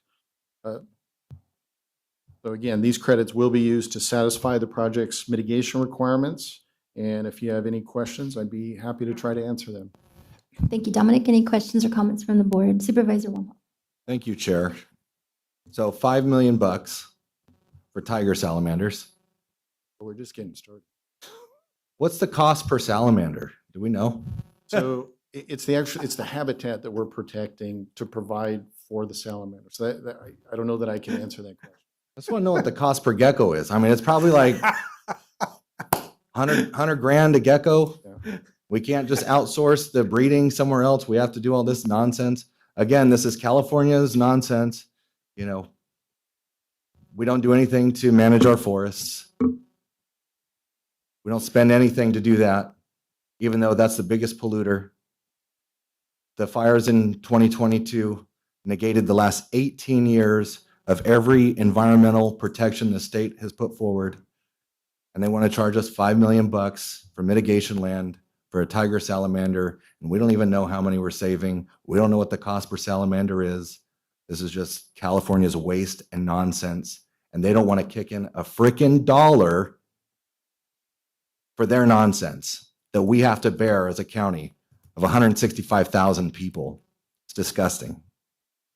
Thank you for entertaining me. Thank you. Anyone else? Do we have any public comment on this item? I'll close public comment, bring it back to the board. Move to approve. And I'll second. We have a first and a hesitant second. Begrudgingly second. Roll call vote, please. Supervisor McCauley. Yes. Supervisor Wamhoff. Yes. Supervisor Rogers. Yes. Supervisor Poitras. Yes. Chair Gonzalez. Yes. Vote passes 5-0. Thank you. Item 8H. Wonder where those salamanders bank. Public Works Department Administrative Services Division, discussion and consideration of entering into an escrow agreement with Caltrans and the California Department of Fish and Wildlife for environmental and mitigation requirements for State Route 41 Expressway project, and authorize Public Works Director to sign. Thank you, Madam Chair. So as the clerk mentioned, we are seeking approval for this agreement as well. The department is currently preparing for the SR 41 Expressway project construction phase, which is anticipated to commence in March of 2026. During the environmental review phase of this project, the incidental take permit issued by the California Department of Fish and Wildlife requires the county to fully mitigate project-related impacts to the San Joaquin Valley Orcut grass, identified as the covered species. The permit stipulates that the county must provide CDFW with financial security in the amount of $146,722.30 to ensure the implementation of mitigation measures should project activities begin prior to the completion of those requirements. We are working with Westervelt to secure the necessary mitigation. However, this will take some time to work through, and the estimated cost is $10 million. As such, the department recommends entering into the escrow agreement for Madera 41 South Expressway project with Caltrans and CDFW to allow construction to commence prior to completing those environmental mitigation requirements. So be happy to answer any questions you may have. Thank you, Dominic. Any questions or comments from the board? Supervisor Wamhoff. I was gonna say no, but yeah, now we're saving the grass. Thank you. Not even the living things. We're gonna save the grass. Yes. Thank you, California. And I'll make a motion to approve this. Hey, why not? A second. We have a first and a second, but first I'll call for public comment. Seeing none, I'll close public comment. Call for the vote, please. Supervisor Wamhoff. Yes. Supervisor Rogers. Yes. Supervisor Poitras. Yes. Supervisor McCully. Yes. Chair Gonzalez. Yes. Vote passes 5-0. Thank you. Thank you. Sorry, Dominic. Just Joel, real quick, what's your time frame? What do you anticipate for this next item? I'd say 10 minutes. Oh, okay. Yeah. Okay, moving on. Item 8I. County Administration, County Administration Department, General Services Division, State Bill 1022 Jail Expansion Project, discussion and consideration to adopt a resolution that assures the funding sources for the Madera County SB 1022 Jail Expansion Project. 4 votes are required. Discussion and consideration of entering into an agreement with BMY Construction Group, Inc. in the amount of $22,895,000 for the new on-grade construction of the SB 1022 Jail Expansion Project for fiscal year 2025, 2026, and authorize the chair to sign. 4 votes are required. Good morning, Chairman, members of the board, Joel Begay, County Administrative Office. With me today is Ricky Arredondo, Project Manager from Kitchell, and Sheriff's Command staff, Sheriff's Jail Command staff. We'd like to provide you a thorough but quick update from the last 13 years that this project has been, almost 13 years this project has been going. This project started in August 8, 2013, when the county applied for $19 million from the SB 1022 jail construction funding. The county at that time used a 2007 needs assessment, and we highlight that because it's prior to the AB 109 changes that occurred in the jail. The county was not awarded any funding during 2013 by the BSCC. 5 years later, into fiscal year 2017-18, the county did get notification of a conditional award because a county, after 5 years, has decided to return the funds and decided they can't move forward with the project. However, BSCC also notified the county that this award is subject to the county updating its 2007 needs assessment and proposing a project that meets current needs of the community. On May 22nd, 2018, your board approved a resolution outlining the funds for the minimum cash match of just about 1.3 million, I'm rounding. This funding was provided by the Community Corrections Partnership using AB 109 funding. The county conducted an updated needs assessment and in August 2018 officially submitted a request to change the scope from the original 2013 project application. In September of the same year, BSCC board approved the county's project scope change, which outlines which proposes to build a new housing unit above the AB 900 grant funded units L&M. which will provide 20 special-use single-cell beds for mental health inmates, renovate a decommissioned kitchen to provide classroom space and lab space, renovate the intake and booking areas, provide 2 safety cells, a law enforcement lobby, and renovation to the booking processes and all associated site infrastructure, plus include a smoke management system. On March 2019, at the request of BSCC, the county approved a resolution to reaffirm its commitment, its minimum match provided by the CCP. In April 2019, the review of the state agreement to forms were completed and was approved by the county and adopted, but this is to be adopted at a later time.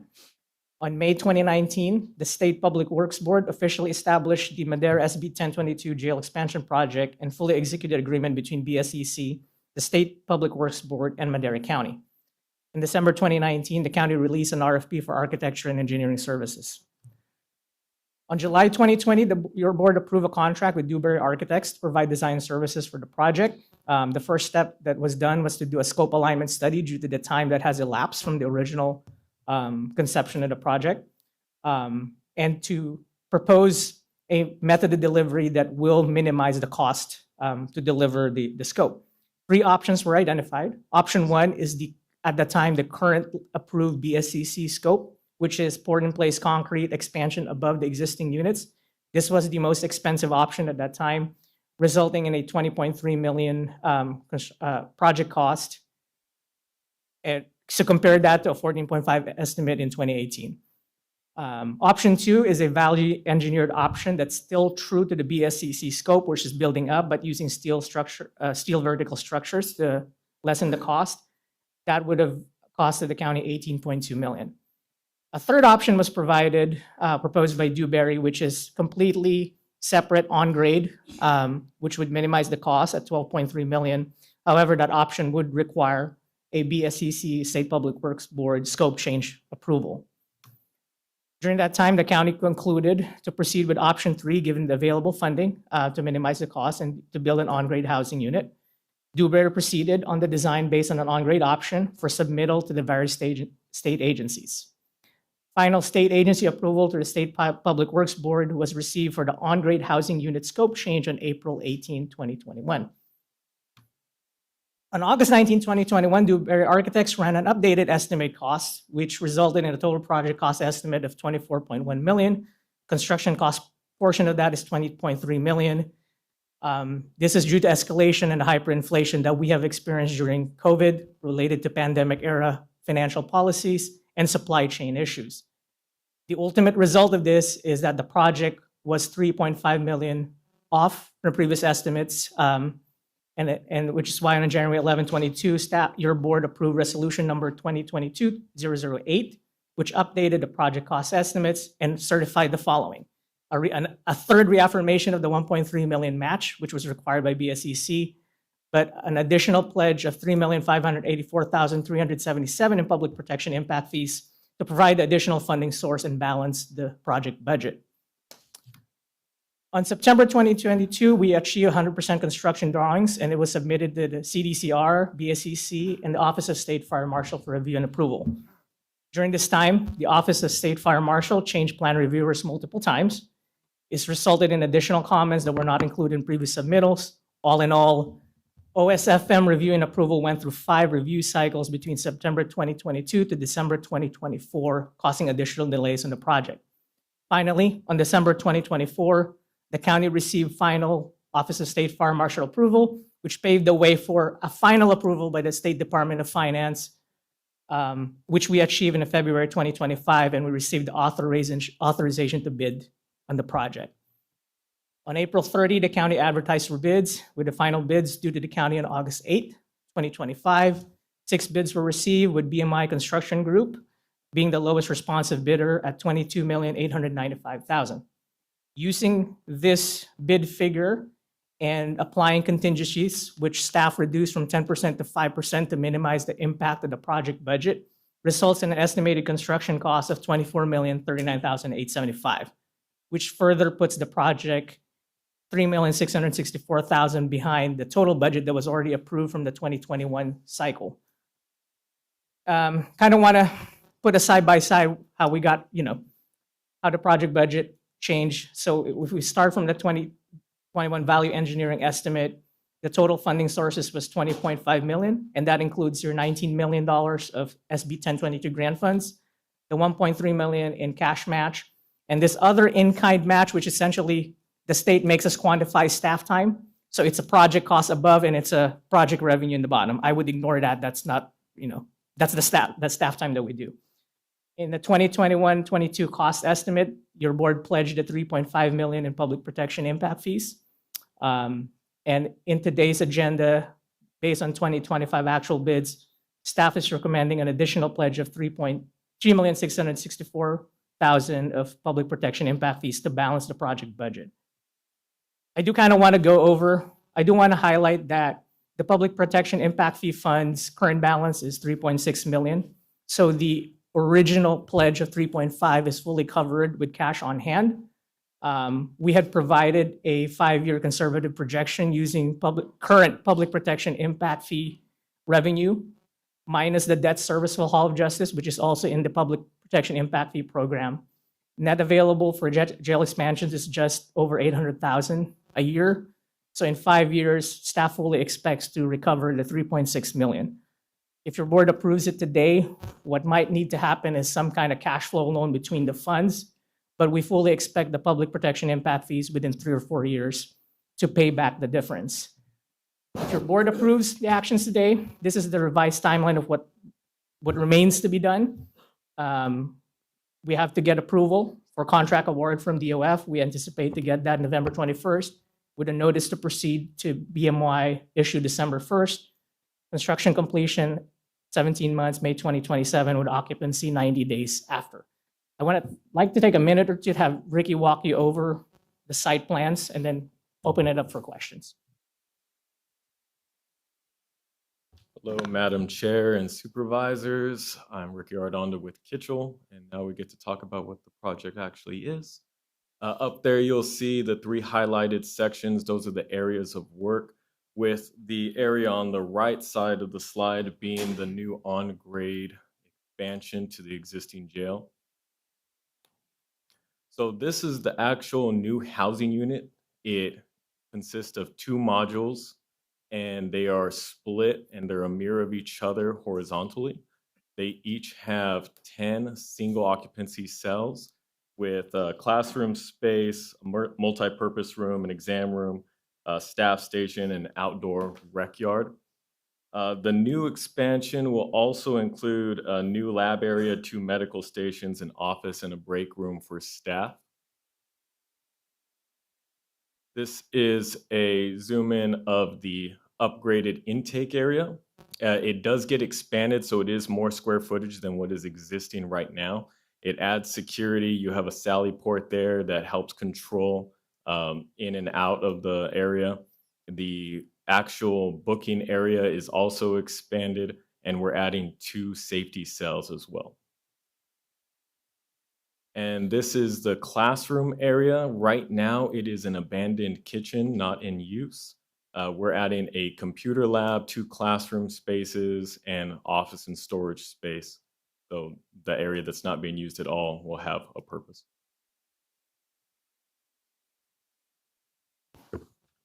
Thank you very much. Do we have any questions or comments from the board? Supervisor Rogers. This space will primarily be used for 5150s. Good morning, members of the board. Captain Rodriguez, Madera Sheriff's Office. So the 20 beds are special beds for mental health offenders, not necessarily 5150s. Right, okay. But definitely the 20 beds, it might sound like that's not too many beds, but this is 20 acute beds. This population takes a ton of time away from staff, and we need to separate those from the general population. And so this is a huge deal for the county. And this has been a long-awaited project that is definitely necessary. Yeah. With the booking area, the jail was built in '88. Right. We had an occupant rating of 200. We've doubled that. Actually, we've tripled that. And so we need to be able to have an area for local law enforcement to bring people in, that we have room to process these individuals. So yeah, this is a long-awaited project. This will be a huge deal for Madera County. It's been a longer project waiting. Supervisor Rogers, you've been part of this process for this whole time. I think me and you are the last ones Yeah. still here. So Yeah, any other questions I can answer? I had some other questions, Yep, but please. not in that regard, but because of the behavioral health component, is there a potential to offset costs with behavioral health funds? I think certainly would look at that opportunity, but I do think there's a distinction between mental health provided within a locked facility versus outside. Okay. But I do think there's some collaboration that happens already. So I'm gonna. Yeah, so once this is built, there's an opportunity to work with Department of State hospitals for reimbursement costs for staffing, not necessarily for the building, but for staffing. If we do a jail-based competency treatment, we would contract through Department of State hospitals, and in return, they would compensate us for the staff needed to run that particular program. We are also currently working with behavioral health. We have in works, we have a clinician that will be assigned to us and a substance abuse counselor. So Chris is doing a great job with behavioral health, and we're definitely collaborating more than ever. Yeah, great. I wanted to say that I feel that delaying this process any further it would be a contemplation of doom for this project.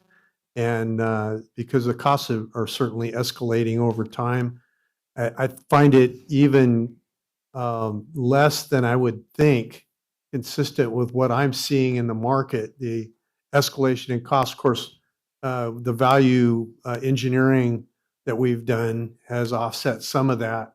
So I would have been thinking more in terms of 30%, but I'm really happy to see that it's not that bad. Anyway, I really feel this is an important thing that we get it done, that we jump on it and don't delay. I also would like to add that BMY is quite busy all over the valley. I see a lot of their projects. I see good construction going on there. I've toured a couple of their projects. One is they're doing the transportation yard there in Chowchilla for the Chowchilla Union High School. So that's one project. And I see them everywhere. They're very busy, good local company. I'm glad that we're getting local companies bidding on these projects. Thank you. Supervisor McCauley. Thank you, Chair. Yeah, just two questions. One, with the CCP funding, did we set that aside in 2018, or do we still have to draw off that account? No, the CCP already transferred that money. That provided the funding for the design and cost incurred to date. Excellent. And then I know when we were reviewing last year's expenses, we had some unanticipated costs coming out of, I think, corrections due to some folks that we had to hold off-site. Will this, in the long term, address those needs? Or I think we're talking about I think there was 2 or 3 individuals. Right, that we in had the to care have. facilities. Correct, yeah. So is this, at the end of the day, will this satisfy that issue and prevent the county from? I defer to Sheriff's Office, but I don't believe those are related. Yeah. Okay, no, that's unfortunate. Okay, thank you. Yeah, it really is. Thank you. Good Supervisor point, Wamhall.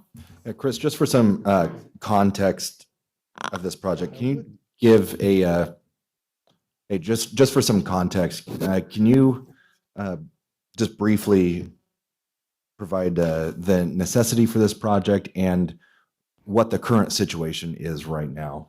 The current situation is we have an overwhelming amount of incarcerated people with mental illness. And those people are typically, unfortunately, we don't have a large enough jail to just place those people separate from the general population. And so it probably isn't the most appropriate place for them. So now we have 20 beds designated for those who need the extra attention to provide them the necessary care that they need. So what's being done now? We're doing what we can. We're trying to place these people in, unfortunately, in the same housing units, but we're doing what we can with So the they're being pods. placed together is what I'm saying. Okay. Yeah, because we only That's have not so safe many. for the other inmates, No, not not safe at for all. the corrections deputies, right? Yeah, they could victimize someone. They could be victims of abuse. So ideally, you want to separate those people to provide them the appropriate treatment. Great. I appreciate it. Thank you. You're welcome. You have anything? No. Okay. Do we have any public comment on this item? None online? I'll bring it back to the board for Can we action. do these in 2 separate motions? The first, One motion. or can we do it in one motion? One motion? Okay. I will move to approve the items 1 and 2. I'll second. We have a first and a second. Roll call vote, please. Supervisor Rogers? Yes. Supervisor Wamhaugh? Yes. Supervisor Poitras? Yes. Supervisor McCauley? Yes. Chair Gonzalez? Yes. The vote passes 5-0. Thank you, Board. Thank you. Item 8J. Board of Supervisors Department, discussion and consideration to adopt a resolution opposing California Proposition 50 and the use of legislative congressional redistricting map amendment. And for that, I'll hand it over to Supervisor Wamhoff. Great. Thank you, Chair. So this resolution we're considering today is to officially oppose Proposition 50, a statewide measure that will appear before voters in a special election this November 4th. Prop 50 would change the way California elects its members of Congress, reshaping district lines in a way that gives even more control to the political party running the state. It claims to, quote, strengthen democracy, but what it really does is weaken voter choice and dilute the voice of millions of Californians who already feel unrepresented. So our resolution says clearly, we oppose any measure that further rigs the system, silences dissent, or wastes hundreds of millions of taxpayer dollars on political games instead of real solutions. But before we vote on this resolution, I want to take a minute to explain what Prop 50 really means for California and for the millions of people whose voices are already being drowned out.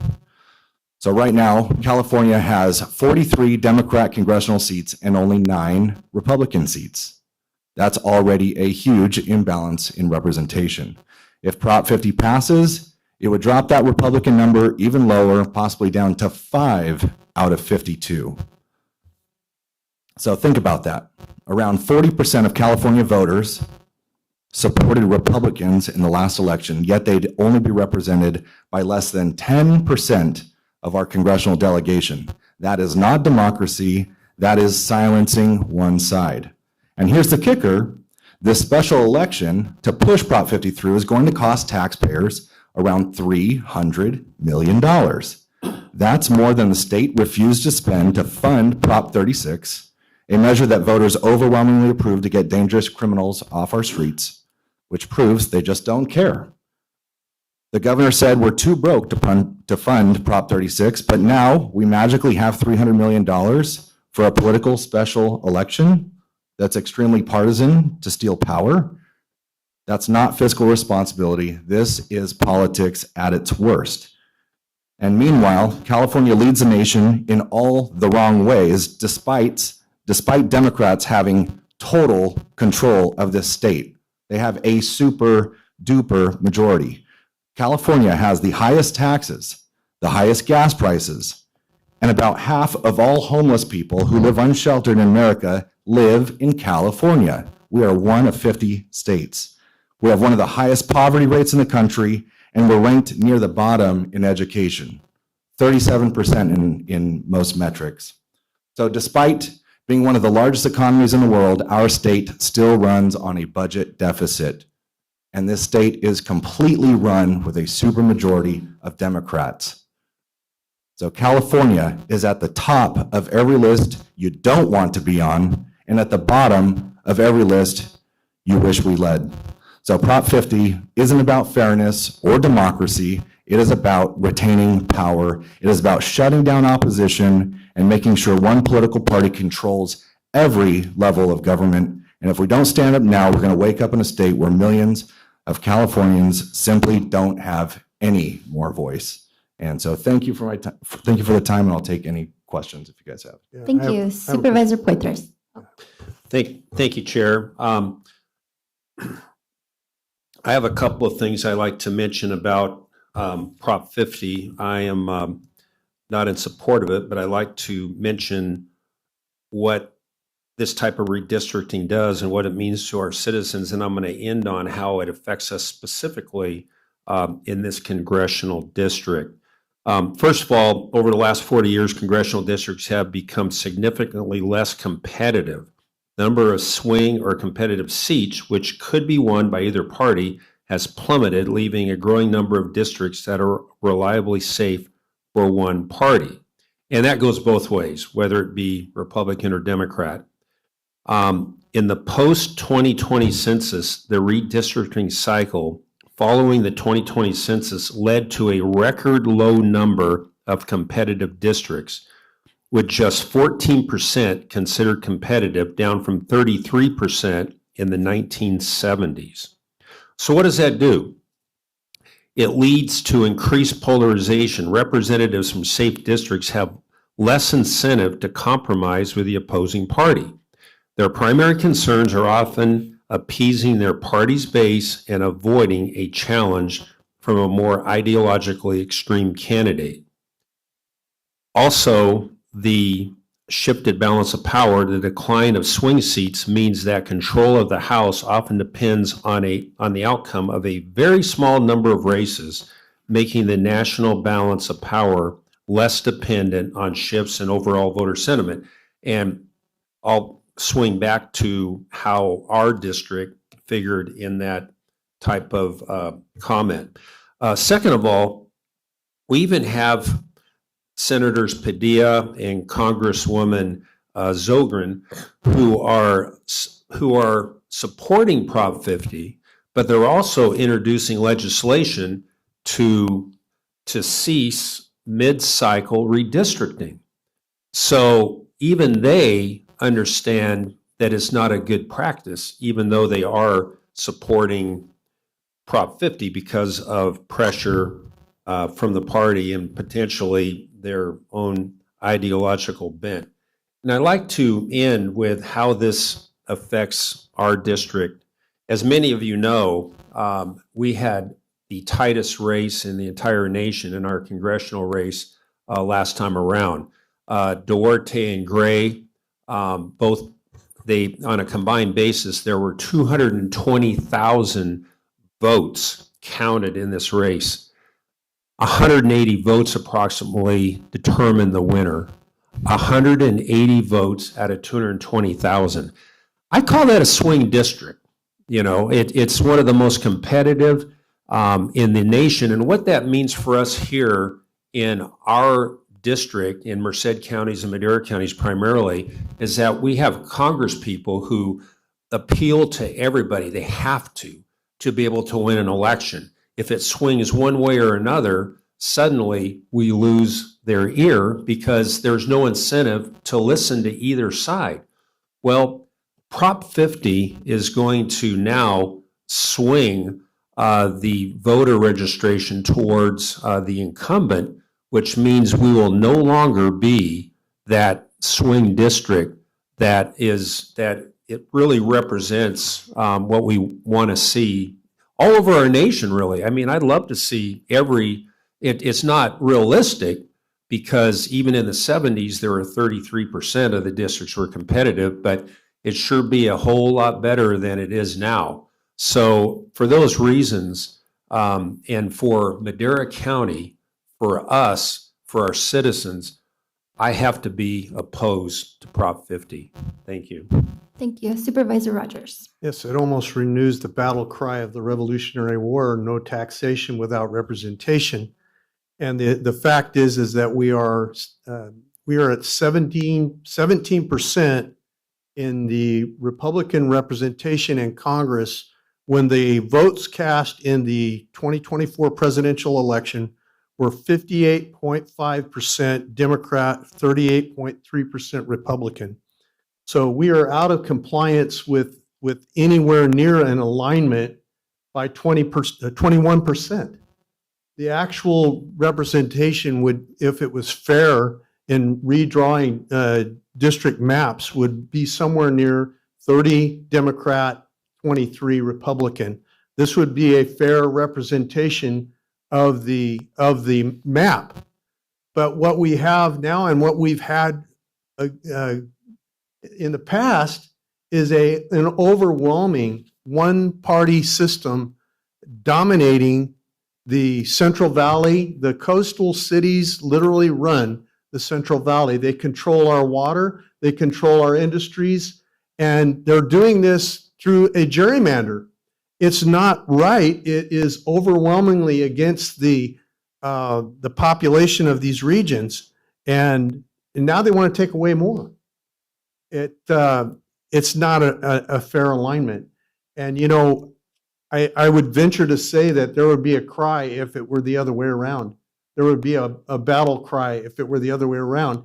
And I'm a person who believes in fairness. I'm not asking for a majority gerrymander. I'm talking about a fairness gerrymander, and where we allow for the proper count in this circumstance.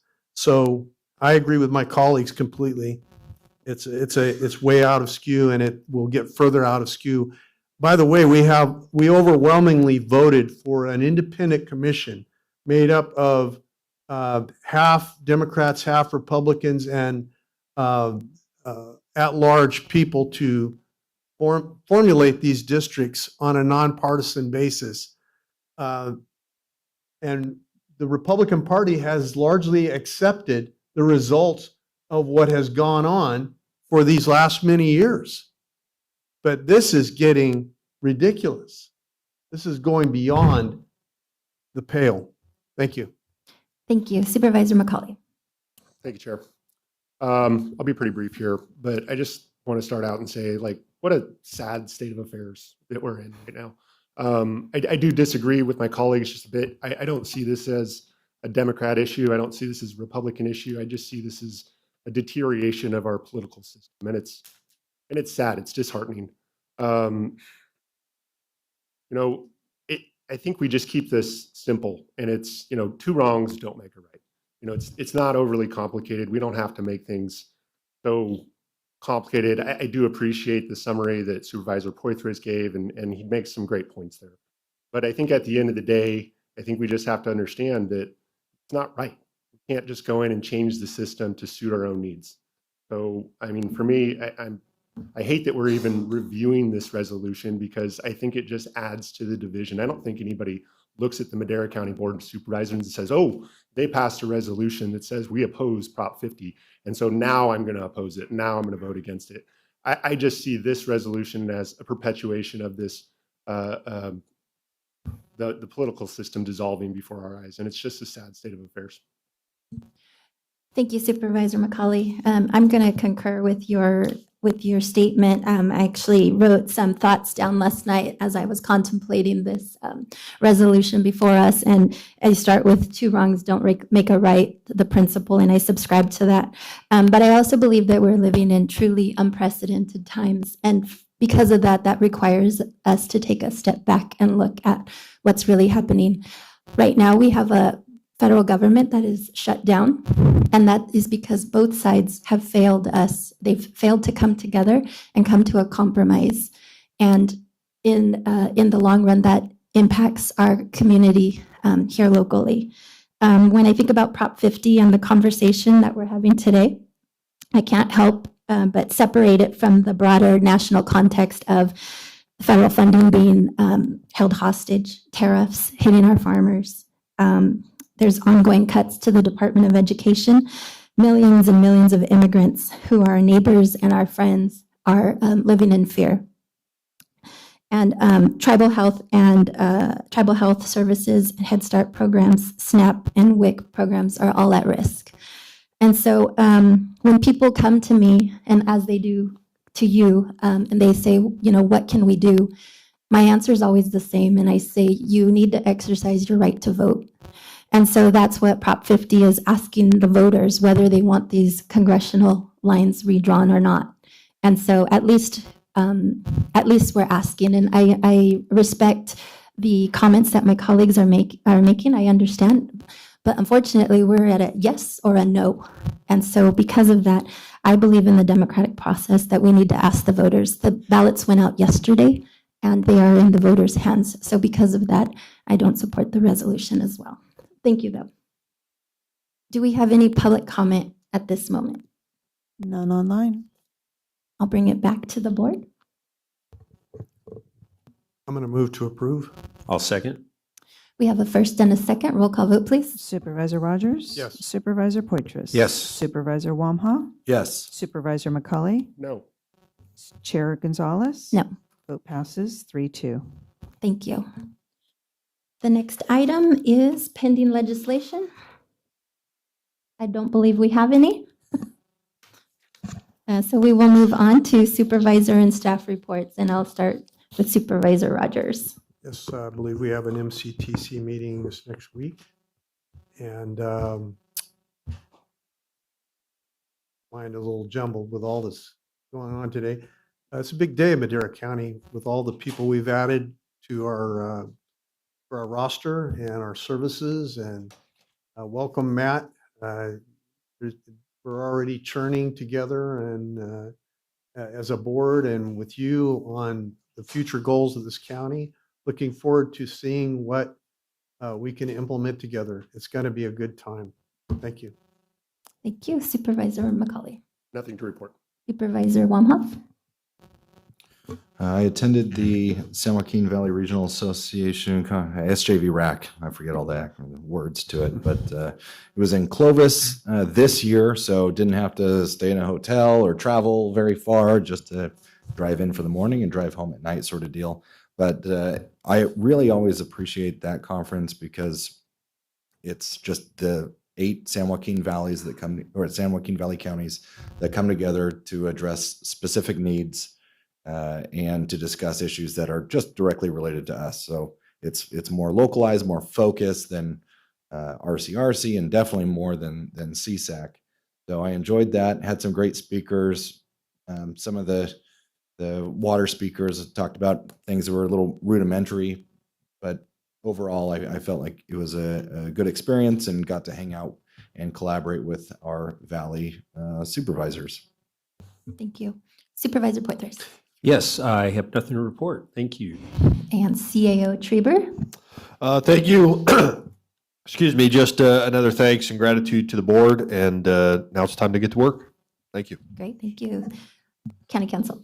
Madam Chair, just that there are a number of laws that the governor has signed, and so I know our departments, along likely with administration, are looking through all those changes, and your department heads are going to plan for those, but no other reports. Thank you. Thank you. And congratulations, Matt. Looking forward to working with you. Thank you. Do we have any other staff? We'll see none. With that, we will stand adjourned. Thank you very much.